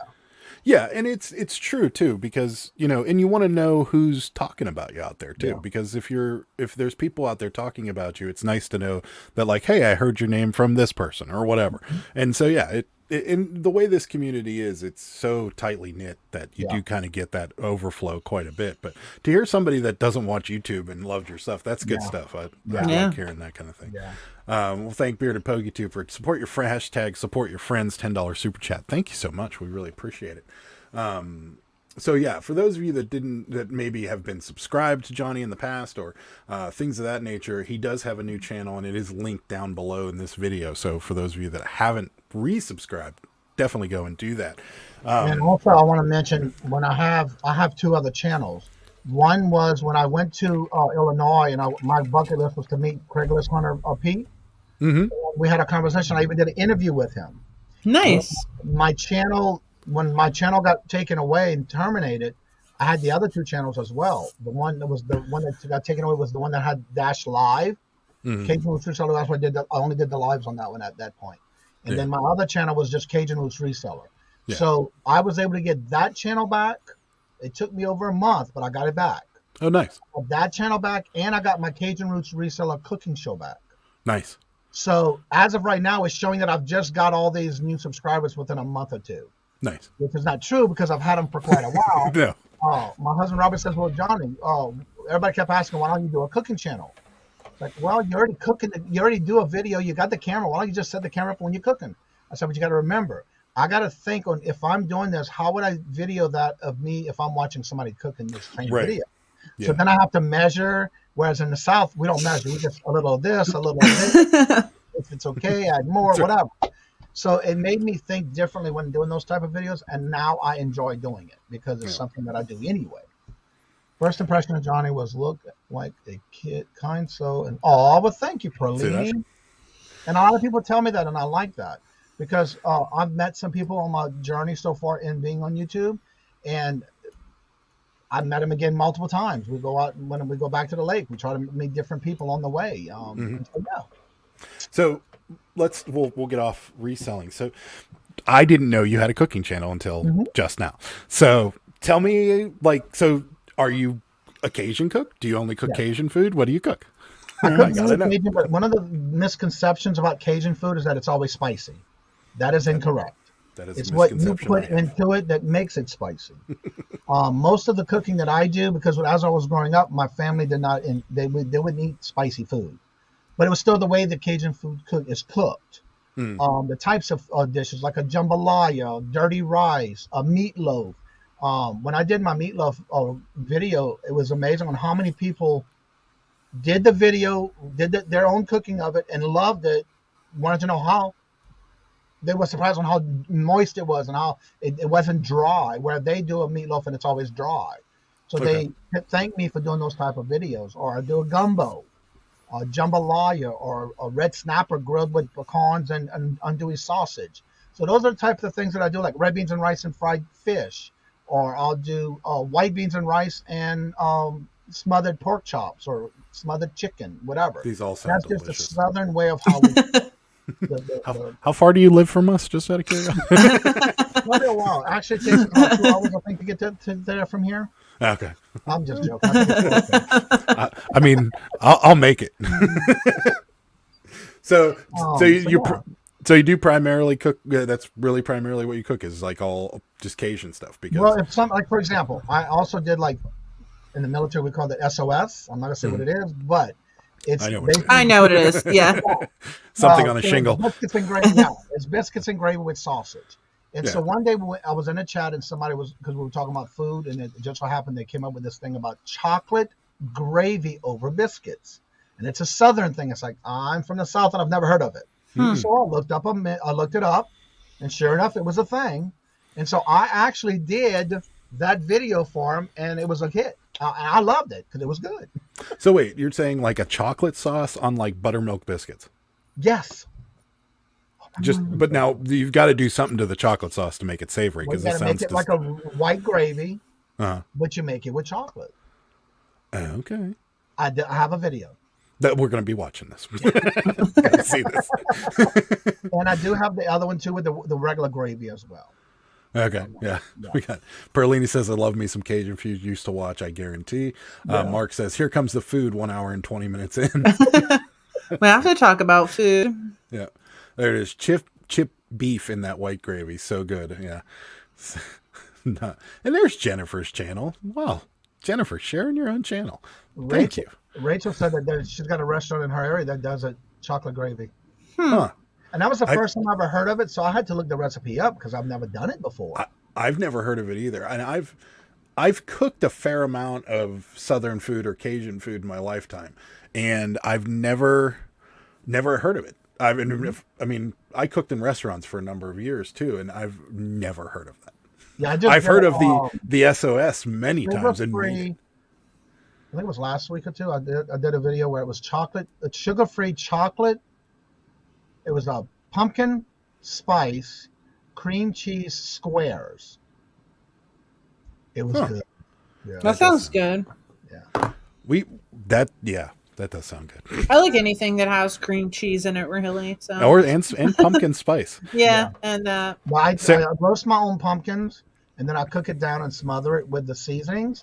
And then what I do is I'll take and put them in a quart-sized bag with 16 ounces of the pumpkin mix in a bag, because that's what it takes per recipe I use. And so that'll carry me over through the year until the next season for pumpkins. nice. I think we're coming for Thanksgiving, just so you know. Here's a good question. Johnny, is there anything you can't do? If I don't know how to do it, I will look it up and figure out how to do it. But I'm a type of person, I don't have problems, I have solutions. And There you go. That's how I look at it. Nice. And Jennifer's starting to put some videos out again. All right. Yes. So everybody go over and I check just out watched Jennifer. the other one this morning. Yes. There you go. Awesome. Yeah. I'll have to check them out. You're talking some amazing food dishes. When are you holding a potluck? Everybody wants to know. Actually, that was one of the things where the church we used to go to in New Orleans, every Sunday I had to bring something because everybody wanted me to make sure I brought a dish. And so basically we would sign up, and then again I would wait to see what everybody was bringing, and I'd bring something totally different. Okay. It was always a big dish of something so everybody can enjoy it.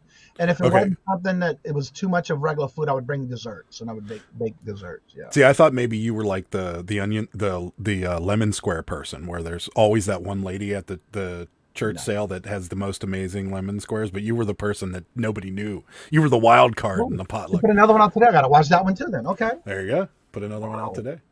Thank you, Jennifer. Cream cheese pie from Marie Callender's. Never had it. Never had it either. Rachel hit the thumbs up and sold a reel-to-reel tape. See that? Cool. So For me, I don't buy. Now, don't get me wrong. I will buy, like, if I go to like a pastry place or a bakery, I'll buy something that they have that is known to the area. But when it comes to actual desserts, I do not buy them out of the freezer. I do not buy them out of the store. I have to make it because I like baking and cooking.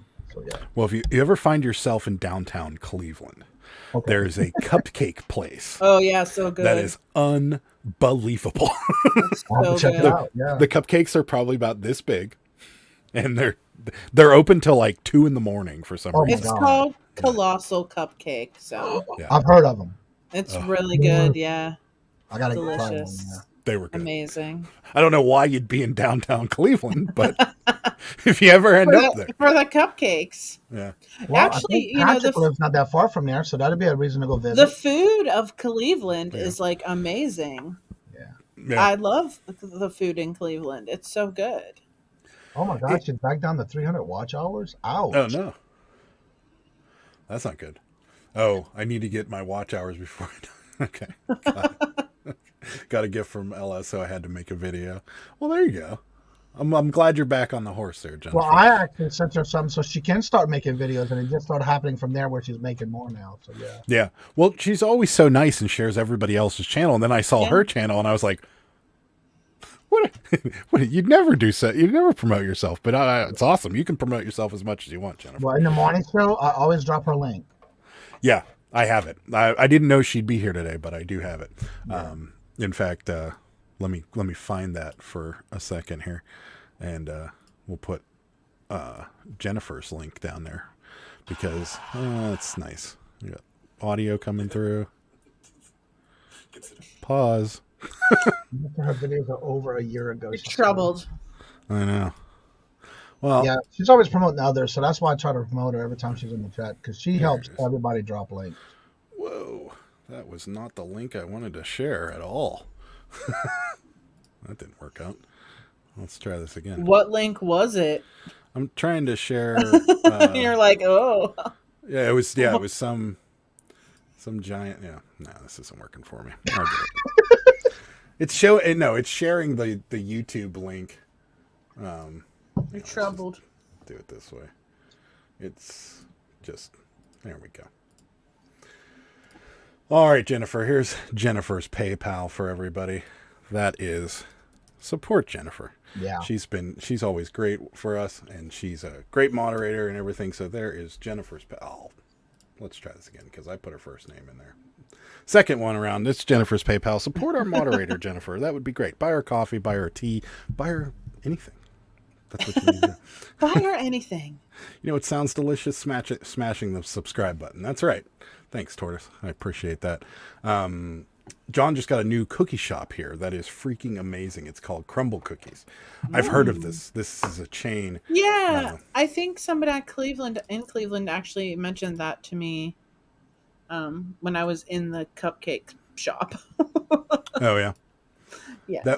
They have a they do have one here, and it is I've heard it's really good, but I've never actually tried it.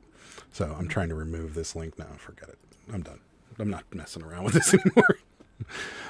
Horizon Picks is here. Hi, Roy. Thanks for stopping by. What's up, Roy? Danny May just came in. What's that? Danny May just came in. Oh, yeah. There we go. Jennifer, love Virgo's sister. I'll be playing your videos all night. Notice how I didn't say play with you. There's a difference. Interesting. John hit the like button and sold some Pokemon cards. That's awesome. We just sold a photograph of a girl eating cereal. Oh, wow. Out of the box. That's something we've been selling a ton of lately is old photographs, like other people's photographs. Yeah. And we started off selling like the old cabinet cards from like the early 1900s. And I can understand why those are so valuable. But like the photos from the 60s and 70s, we've been selling really well. And I'm like, yeah, this is the one we just sold. She's eating cereal out of the box. Cute. We just sold that for $7.50. Johnny, do you know about the one that we have going on right now? The bidding, there's a bidding going on about the girl picking her nose. Oh no! We Wow. have a picture of a girl picking her nose. And you put that on auction? It's on We auction. did, and I actually think that Kristen is the high bidder on it right now. Aurora squirrel. This is it. Oh, and she does not look happy. No. Well, She's in her Easter dress or Christmas dress. It's up to $16.50 with 8 watchers and 14 bids. Wow. So, it's also got turned into merch. yeah. Oh wow. You would. So we call it the OG picker. The OG picker. That's right. There you go. Yeah. Kristen is the top bidder. That's my girl right there.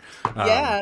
I hope you get her. I mean, I don't know. There's still 17 hours left. So it could, I don't know if these 8 watchers are all YouTube resellers or what's up, but I think the Royal Squirrel was in an auction that I watched.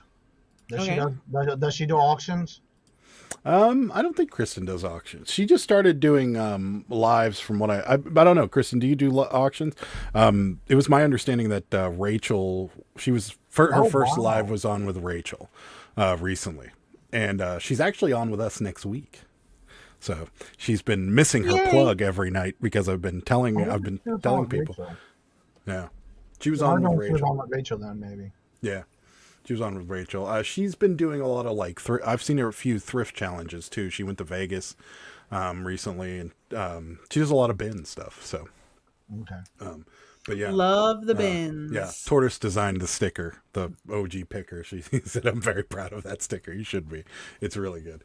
There you go. She was with Sunny. Okay, that's where it was. I found it. Okay, I knew it was somebody recently. I like that. I don't want that kid's pics. Yeah, right. Yeah, there you go. Yeah. I don't think I do either. No. It's so interesting that, and I don't necessarily, I mean, I guess people use it for decoration or movie props or something like that, but I don't know why people buy other people's. A lot of people pictures. do use it for props because we've sold whole albums and things, and sometimes the username is something props or props, whatever. So a lot of it I think is props, but I think people do there's probably somebody out there that just collects pictures of people eating cereal. I'm sure it's a thing. And they're like, well, I already got somebody eating Cocoa Puffs. Now I need somebody eating Cookie Crisp. Yeah. Now I need someone eating Sugar Crisp. Now I need someone eating Cheerios. You just never know what somebody's collecting. Yeah. So I'm sure. That's a good question for you. What's the weirdest thing you've ever sold on eBay? I would have to say, If it's PG-13, of course. that's all I sell. Trying to think. The only thing I thought was the weirdest thing was when I sold these, and I didn't think it was going to sell, was the, you know how you prick your finger for the, you check your sugar level? Mm-hmm. Oh, yeah. I had a whole bunch of them that was given to me, and I put them in lots of a 5 and a 4 because I had 9 of them, so I did a 5 and a 4. I kid you not, because my storage unit closet's right there, and by the time I listed and I did my 5, listed the one set, it was $286 for the first set. Wow. And I hit enter to finish the listing. Mm-hmm. I moved it to the side so I can finish the second lot. Before I can even touch the second lot, the first one already sold. Then the minute I set the 4 lot and I hit submit, it sold before I can even get up to go put it in the storage area. Wow. And that was, to me, it was weird because I've never sold them before. It was just something somebody gave me, and hey, you can do what you want with them. And so I listed them because it was selling, but I didn't think I was going to sell that fast. So it's at that, of course, I was just starting on. It's did I even maybe not list it high enough? But again, for me, I thought I did because I was going between the prices of what was selling between a 4-pack and a 6-pack. Right. And so I thought I was pretty fair about it. And then I got an email. If you get any more of these, let me know. I'd be interested in buying them immediately from you. It's like, okay. We get those all the time. With Cabbage Patches most times too. Yeah. If you get any more that look like this, let us know. And it's like, are you serious? Like, well, we some have people are 50 of them on our eBay store. Some people are crazy about like the certain head molds. Like if they have like 4 teeth and like this like certain eye color, or if they have freckles or they don't have freckles, or if they have 1 tooth, or if they have like they're just crazy. The weirdest thing that I've had, this happened last year for Christmas. It was actually in the summertime. I've been buying these snow babies, brand new in the box.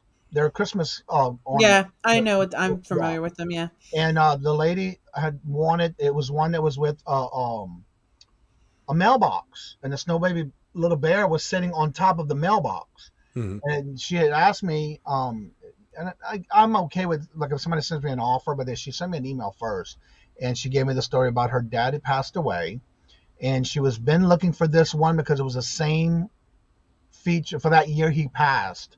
And she didn't. Every year, her dad would get her one, and it just so happened that year he didn't get to get it to her, get her one that year, and it just so happened the one I had came out that year. Yeah. And so I found it kind of odd, but again, after I sent it to her, after she paid for it, I sent it, and then I got this huge comment. I think it was when they just changed it, like you can put like 500 characters or more characters in the comments for feedback, and she filled up that whole thing. Out of my way for her to make sure she had this item and great customer service. And for me, it was just, okay, yeah, you want it? I'll send it to you. Yeah, no problem. She got it in perfect condition and she loved it. And so I made somebody's day. Yeah. Those are always the best too, especially when you have somebody that's truly grateful for what they bought. Yeah. And you don't get that often enough because we live in such a consumer culture where people are just so used to getting the things that they want, and you don't like it. But every now and again we get them too, like with Cabbage Patch dolls or with certain clothing or whatever. People will just take the time to thank you, and we're like, it's so nice and refreshing sometimes because there's just not enough people do it. So even when I get some viewers that are watching my show every day, if they go to my eBay store and they purchase something, they don't give me a comment letting me know it's them, and then all of a sudden they're leaving a comment in my chat. Oh, by the way, thank you. I got it. It was great. I left you feedback. It's like, huh? When I'm packing, it's labeled, packaged, out the door. And I make sure I pack it in that. And I do that every day. So I don't sit here and okay, is this the person that watches my channel now? Because I don't put that together because of their screen name. But it makes me feel good to see, and they leave a comment, and it's a good one. But then they tell me in the chat, "Oh, got it," and it was perfectly packed, and on in the chat. It's like, wow, why you didn't tell me? I could have. Yeah, exactly. We might have gotten a sticker. Yeah. Well, one of the things too is if I'm doing, like I did an auction last week, and I did one again Monday. If anybody that buys from me, that's one of the things they do get is a sticker. Yeah. And then if it's on bingo. I have a binder that I keep all their forms in, and if it's their first time, they automatically get a sticker in their winnings. Nice. Yeah. I'm gonna have to come by for bingo because I need a sticker. Whirl Squirrel says I sold somebody's dentures, found them in the bins. Oh, Lord. Ew. What? Did you clean them first? And how? I have so many questions. Well, how much did you sell them? How much did you sell them for? Yeah, we'll talk about it next week. Yeah. I gotta know. Spent a half an hour with someone in Brazil wanting a Whitney Houston DVD. Had to figure out shipping. Didn't want to send it global. Fixed it, then offered me half of what I was asking. And then that's the crap that we hate. Jerk. Jennifer said, I got a sticker. There we go. Oh, Jennifer has a sticker. See? Yep. Bearded PokeTuber said, I had someone buy all of a certain hair dye that I had listed that has apparently been discontinued. I gave her a good deal on the 5 bottles, and she left me such a glowing review. It's such a great feeling. See, it is nice whenever people do stuff like that. I don't have my oldest daughter's Cabbage Patch doll because someone stole it, but I still have the certificate to the doll. Well, if you tell me what it looks like, I may be able to match you up a doll. That's right. That's very true. Very true. Oh, Pearl's got a sticker. See, everybody's got a sticker. Yep. I'm gonna have to come for bingo. Yeah, it sounds awesome. Actually, because I've got that. Well, you can't really see them with my microphone in the way, but there they are. So, the stickers. I gotta get you up there. But yeah, there was a question here that I think I missed, but so if I missed somebody's question, throw it back up in the comments because I'm a little behind in the chat. I don't want to be talking way behind in the chat. So, anyways, I did have another question and then I forgot it. Uh-oh. I keep doing that. It's just terrible. I hate it when that happens. So what, when you do your auctions, did it take you a while to get, kind of going with the audience and things like that? Or did you have already had the audience kind of move over from your other channels? Because we're on Whatnot and the first week it was great because everybody from my YouTube channel came. We had a bunch of viewers and things like that. And then the second week was pretty good. And then it started to kind of tail. And now it's kind of going back up on this upswing where we're getting more so, there are people that still come over from the channel, but then there's also these regulars that come that, buy stuff off us that maybe don't even know we have a YouTube channel. Was that kind of something that you went through as well? Or was it more of, because you already had the presence and it was an auction on YouTube, you kind of had the best of both worlds there? Well, for me, I actually started, my first auction was with Victoria and Queen Cleopatra as their guest. Okay. And that was just my first time ever doing it. One of the things I have to say was when anybody starts doing the auctions in that situation, you have to build a rapport up with your people that are coming to watch you and buy from you. Because for me, when I would start watching, before I even started buying, first of all, before even anything with auctions, I would actually go into auctions, sit back and watch the chat. Because there are some times that you hear things like, oh, this person's not getting their stuff. I paid for it and it's not getting mailed. So I'll go in, if I somebody for the first time, I don't buy anything. I don't say anything right away. I'll watch the chat to see if there's anything like that being said, because a lot of people will do it. So I think that's wrong. That's just my opinion. There's a time and a place for it, and it shouldn't be in someone else's auction or chat. Right. So I watch for that kind of stuff. And so when I see that kind of stuff, it's more like, okay, there's the wall. I'm not going to buy anything. I'll just say, hello, how's everybody doing? And that's it. Right. But then again, there's some that I've been buying from for a while, and there's some that I won't buy from anymore. Because you do get that, if you want to test the waters and see how they do their shipping and how they do their billing and do they actually send it to you in a timely manner and that kind of stuff. So for me, when I first started, I was worried about all that, because I'm the type of person, I'm very by the book, get it done, get it mailed out, give it to that person as fast as you can. Right. And then I pack things the way I want it to be packed and sent to me. Right. So what I did was when I first started with the Victoria as her guest and Queen Cleopatra, I was nervous because I've never done an auction before. Yeah. So for me, I had started in that way, but all my shows have always been collaborating and networking. So I never really did auctions on my channel right away. Okay. And then Queen Cleopatra came out with another one, the Royal Auction, I think was she had it called. And I was still with Victoria and her, but it was on, I think, a Thursday or Friday or some other day. And so I did guest on that channel as well to get my name out there to show I have all this different stuff, but I'm willing to do the work, get it out there, and give it to them so they can have a good understanding of how I do my business. Then when I started doing it by myself, I say by myself, but on my channel, then I started getting with others that are in the community already, so to say, and then started building that rapport. Now, at the beginning, it was a little hard because I didn't have enough views. I didn't think I had enough views. But the more you do it, the more you're being consistent. And that's my biggest thing, being consistent in whatever you're doing.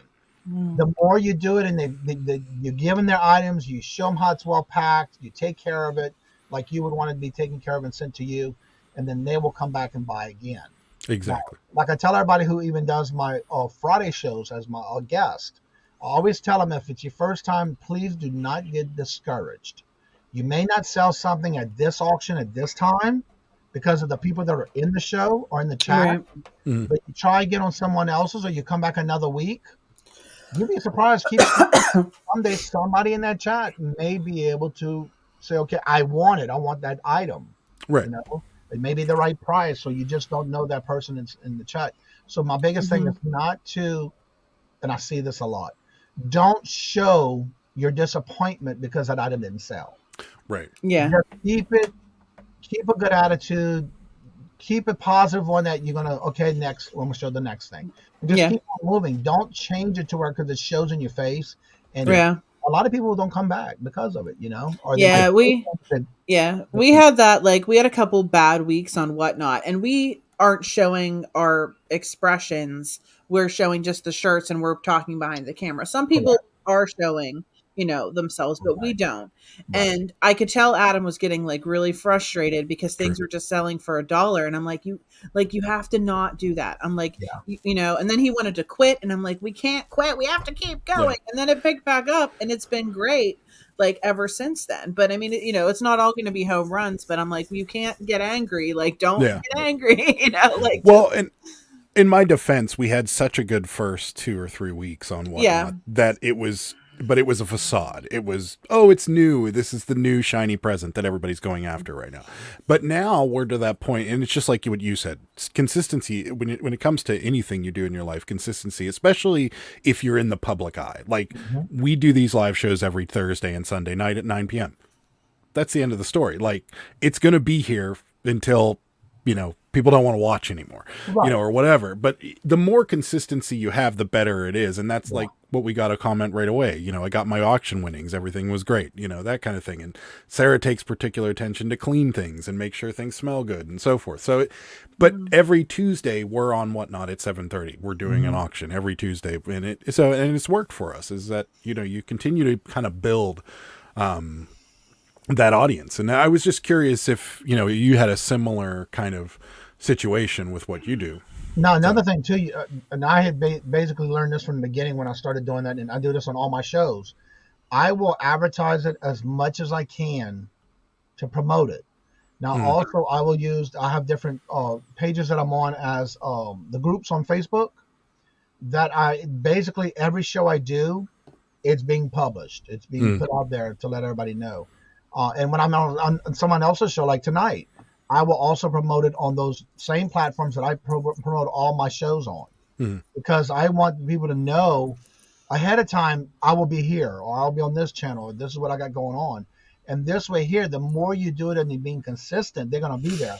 But the biggest thing too, I've seen where some people even do like a preview of some of the things, like a teaser of what you have in the auction, which I find that helps as well.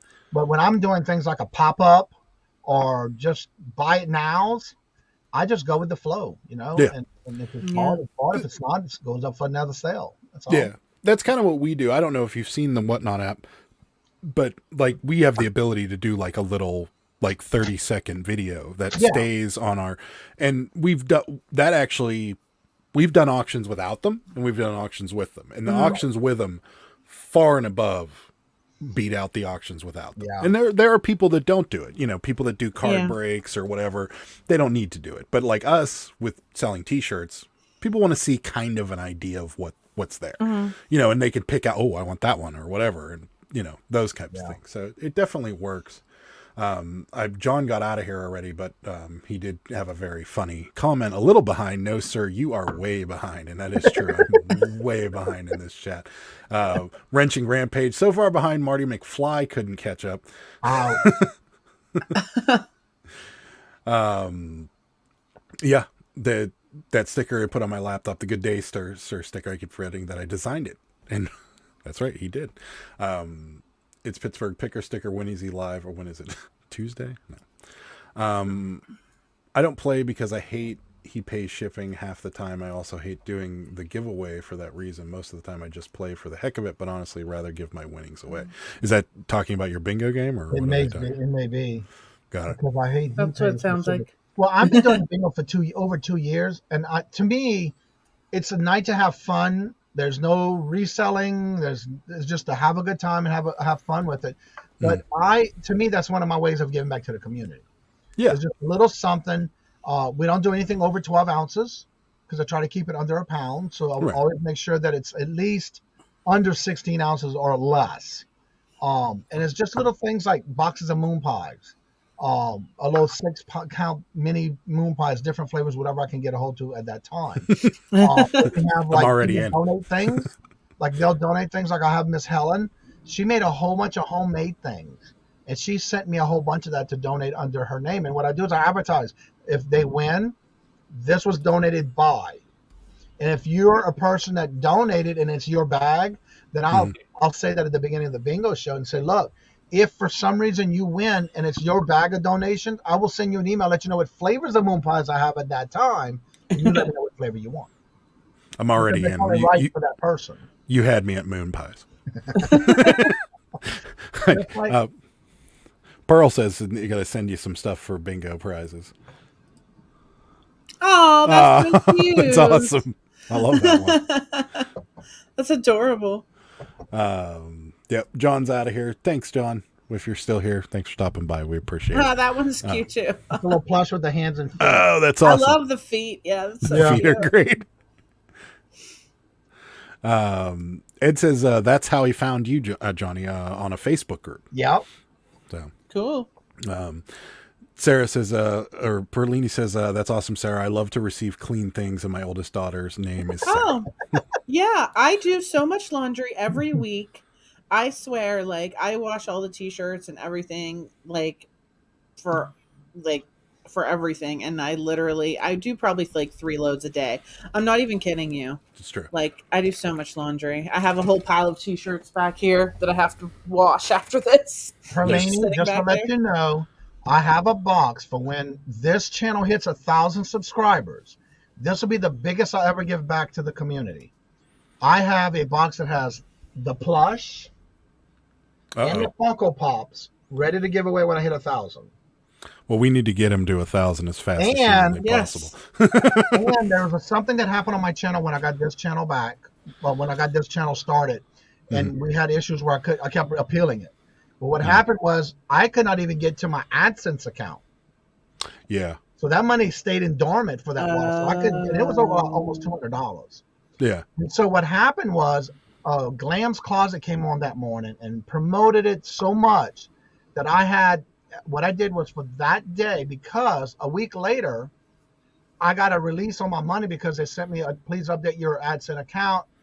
I want to make sure your account's correct in your banking account information. So I did. And within a day or two later, I got that money. Yeah. So what I did was that day that Glams came on my show and did that and promoted it so much that I had that money that I made for that day minus the fees. Yeah. I'm giving away 3 gift cards. I'm not saying how much they are each. Oh. But I'm just saying it's almost more than what I would have made if I didn't get my AdSense. So is that going to that's going to be part of the 1,000 subscriber giveaway? Yeah. Well, we need to get you to 1,000. Where are you now? You're at like 5. Last I checked, you're at like what, 5 something? It was 5 something this morning. Yeah. Well, hopefully you got a little more. I don't look at it every day anymore. No. I just go with the flow. Yeah. No, you can't. Let me see.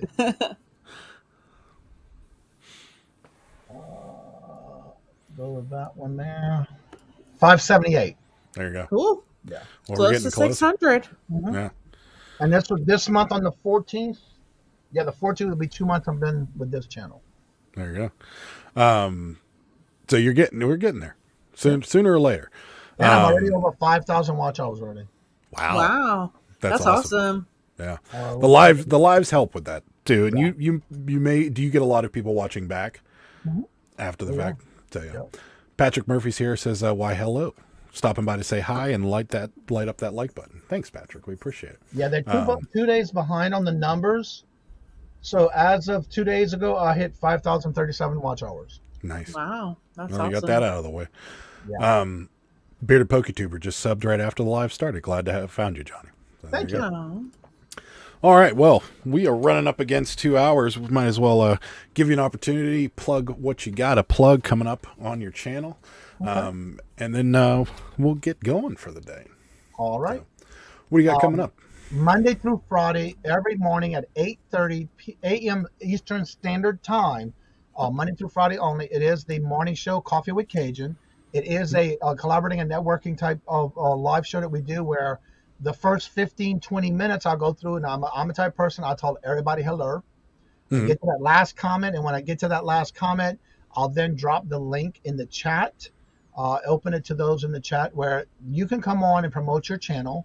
If there's anything specifically you want to cover, like I'm doing a what's sold video, or I'm doing a premiere, or I'm doing a live with so-and-so, come on and you can promote that. And that's what I like people to do.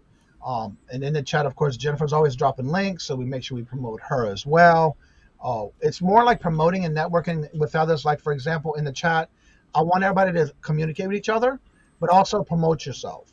So they'll come on, we'll talk about, I'll ask questions. If it's their first time, I'll ask them questions to kind of get people to know them. Put a name with a face kind of thing as well.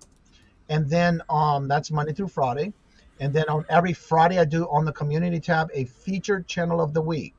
Now, I've always done it every Friday morning before the morning show. So that way it's the whole week. And then I'll change it again the next Friday.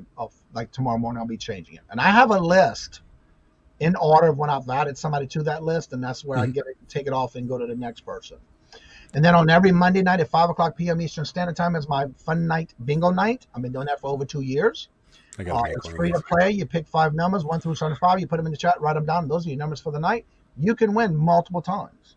Yep. Every Wednesday at 2 p.m. Eastern Standard Time, we do the Hump Day auction with our 3 co-hosts and myself and a guest every Wednesday. And we usually do that between 2 and 6. That's our time. We usually about 6 o'clock is when we end it.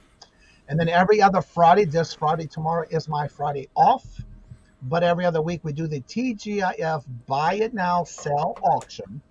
And what it is that we have 5 to 6 people who are new and wanting to get their feet wet, wanting to learn how to do an auction.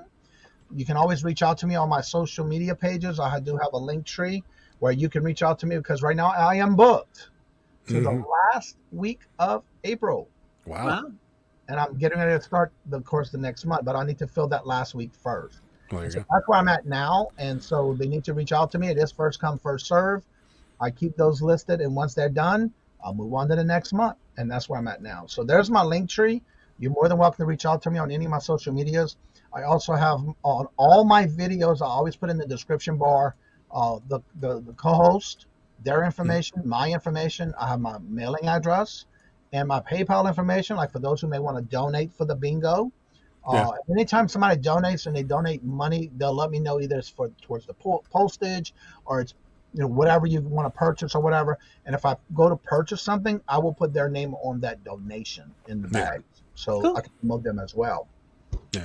And that is my full schedule. And then next month, April 1st, I will be on Tommy on the Buffalo Pickers channel as his guest on April 1st, and that is going to be my 3rd appearance on his channel. Awesome. No auction tomorrow, Pearl wants to know. No, not tomorrow. No. Next following Friday. I want to mention, too, by the way, I was going to do a pop-up tomorrow, but I got a phone call today. Robert's coming home early tomorrow, so I got to go to the airport. And that is an hour-and-a-half drive, and then it depends on the traffic, because usually on the weekends I have to deal with the Boston, and I don't like going to Boston unless I have to. Oh, Boston so traffic. Tomorrow I won't be doing it, so I may do it on Saturday. I did say I was going to do a pop-up, but that's not going to happen because I got to go pick up Robert at the airport. Yeah, no, Boston traffic's. And then, if you don't know how to drive in Boston, you could be lost in that town for Trust hours. me, I drive to Boston to bring him. I have to never been so lost in my entire life than in Boston. And trying to get directions from anybody that lives there, forget it. Then I got to pick him up. I get in there and get out. Yeah, you got to be ready when I get there too. Crazy town that is, but whatever. Sarah wants to go because she wants to see Cheers. Yes, I love Cheers. It's like my favorite show. Well, that Seinfeld. I'm sorry? They closed it down and sold it. Oh, did they? A restaurant? The bar. The memorabilia in the restaurant. Oh. They made the move and everything. They had, if you wanted a piece of it for the auction, you had to be there to buy the pieces when they closed it down. Shattered. If I remember correctly, I think that was last year. What? I'm gonna have to look it up. I'm so sad now. Yeah. I was like tearing up at the last episode of Cheers. I just love Cheers so much. Bearded poker tube or poke tube says Logan Edward is no joke. Yeah, it's no joke, boo. You ain't lying. No. Oh God, it's just driving. It's same Susan says. Tell Robert, let me know what terminal you got to go to because it's going in the GPS. That's exactly where I'm going. Oh yeah. Yeah. That would be me like too. The tunnels either. I don't like the tunnels. Susan hit it. Downtown streets are all one way in Boston, like Pittsburgh. See, Pittsburgh though is easy to get around because it's at least the same way. No, it isn't. It's terrible. I think it's New Orleans is the same way, one way streets, and I hate it. Yeah. I hate any city. Driving in it. That's what I I like hate about living driving where in we are here in Massachusetts. It's not close to a big city. It's in the country, but it's just a nice little neighborhood that I don't have a neighborhood that's you got to go a little bit further to get to. We have woods in the back of us, so we don't know nobody lives behind us. Yep. We got woods on both Same. sides of us, so we don't have immediate to the side. So yeah. We have a neighbor over here that's within 500 feet of, well, no, probably a little more than that. But then this way, there's probably 2 acres between us and the next house, and there's nothing behind us. And then we have a state trooper that lives right across the street, Angley, and we're friends with them. So yeah, we don't have any trouble down there. There you go. Wow. And I love the country. So yeah, I agree. I used to live in the city for a while, and I'm glad we're out where we are now. I'm glad I don't work in the city anymore because I hated it. It's a calmer life when you're not fighting that traffic and fighting the people and walking. It's when you take and go from your home to work, and it only takes you 20 minutes, and then you hit the traffic time frame, and it takes you 2 hours. Right. Yeah. Yeah. Yeah, it's crazy because when I lived closer to the city and I was working, I wasn't even in the city. I was still in the suburbs. It took me like almost an hour to go like 8 miles. And then when we moved here, it was 3 times as long, and it took me like 20 minutes, like just straight on the highway. Yeah. Yeah. Yeah. All right, guys. Well, we are going to get out of here. For those of you that didn't hear it, down in the description below, there is a link to Johnny's new channel, Return of Kajun Roots Reseller. Go over, give him a subscribe. Tell him we sent you. Coming up on our channel this coming Sunday, Sarah and I are back, Pittsburgh Picker Live, with just me and Sarah. And then Monday, we got Monday coming up, Monday night Vibe with me, Jimmy, and Ed. We'll be back Monday at 9:00. I know Jennifer's probably mad at me because I didn't put any of those on my channel for her to share, so I apologize, but I just can't be held accountable to do things ahead of time. So no, anyways, he's a big procrastinator. That's for sure. I'm sorry. Same. Saturday, no later than Sunday morning by 6:00 a.m. Central Standard Time. My thumbnails are done for the week. Yep. Whenever, like the video he was talking about for the Whatnot auction, that's Tuesday. It's Sunday at the latest, Sunday morning, whenever I have it done. So I have it 3 days in advance. He would be doing it that morning. Okay. Correct. Now, I might even do it tomorrow if I'm feeling frisky. We'll see. I feel bad if I don't have it done by Sunday morning because I know I love it when Jennifer says, well, I can't find your thumbnail. I can't find this. Well, because they didn't do it yet. It's like, she called you out. There you go. Zip it. She's zipping it. A mess. That's right. Yes, he is. Total disaster. You, Mark. Walking disaster. Let me just mention on Sunday, he was like, he was going to ship. Okay. And we had, with all the platforms combined, he's embarrassed. We had 75 orders. And it's like 6:00 or something on Sunday when he decides that he wants to start packing everything that needs to go out on Monday. So he's in there and he's like, I need you to help me. I need you to help me. And I'm like, I don't want to help you because you did this to yourself. I said, and he's like, you're always so mean when I ask for help. I said, let me ask you a question. I said, is this overwhelming to you? Okay. Are these? And he said, yes. And I said, well, I could tell you a way it won't be overwhelming. Space it out. Anyways, thank you everybody for watching. We really appreciate it. Rural Squirrel says, love this. Great to meet you, Johnny. Yeah, it was very fun. This was and awesome. I love the quilts. They are so lovely. We're gonna talk about this a little more. I'm gonna play an outro, so after that we'll come back on and chat with you about the quilts a little more. But thank you everybody so much for watching. Thank you, Johnny, for joining us. We really appreciate it. And for those of you that didn't hear it again, subscribe to this man's channel. He deserves it. He's been great to our community. So go down there, give him a subscribe, tell him we sent you, and we will see you guys on Sunday. Thanks. Bye. Good day, sir.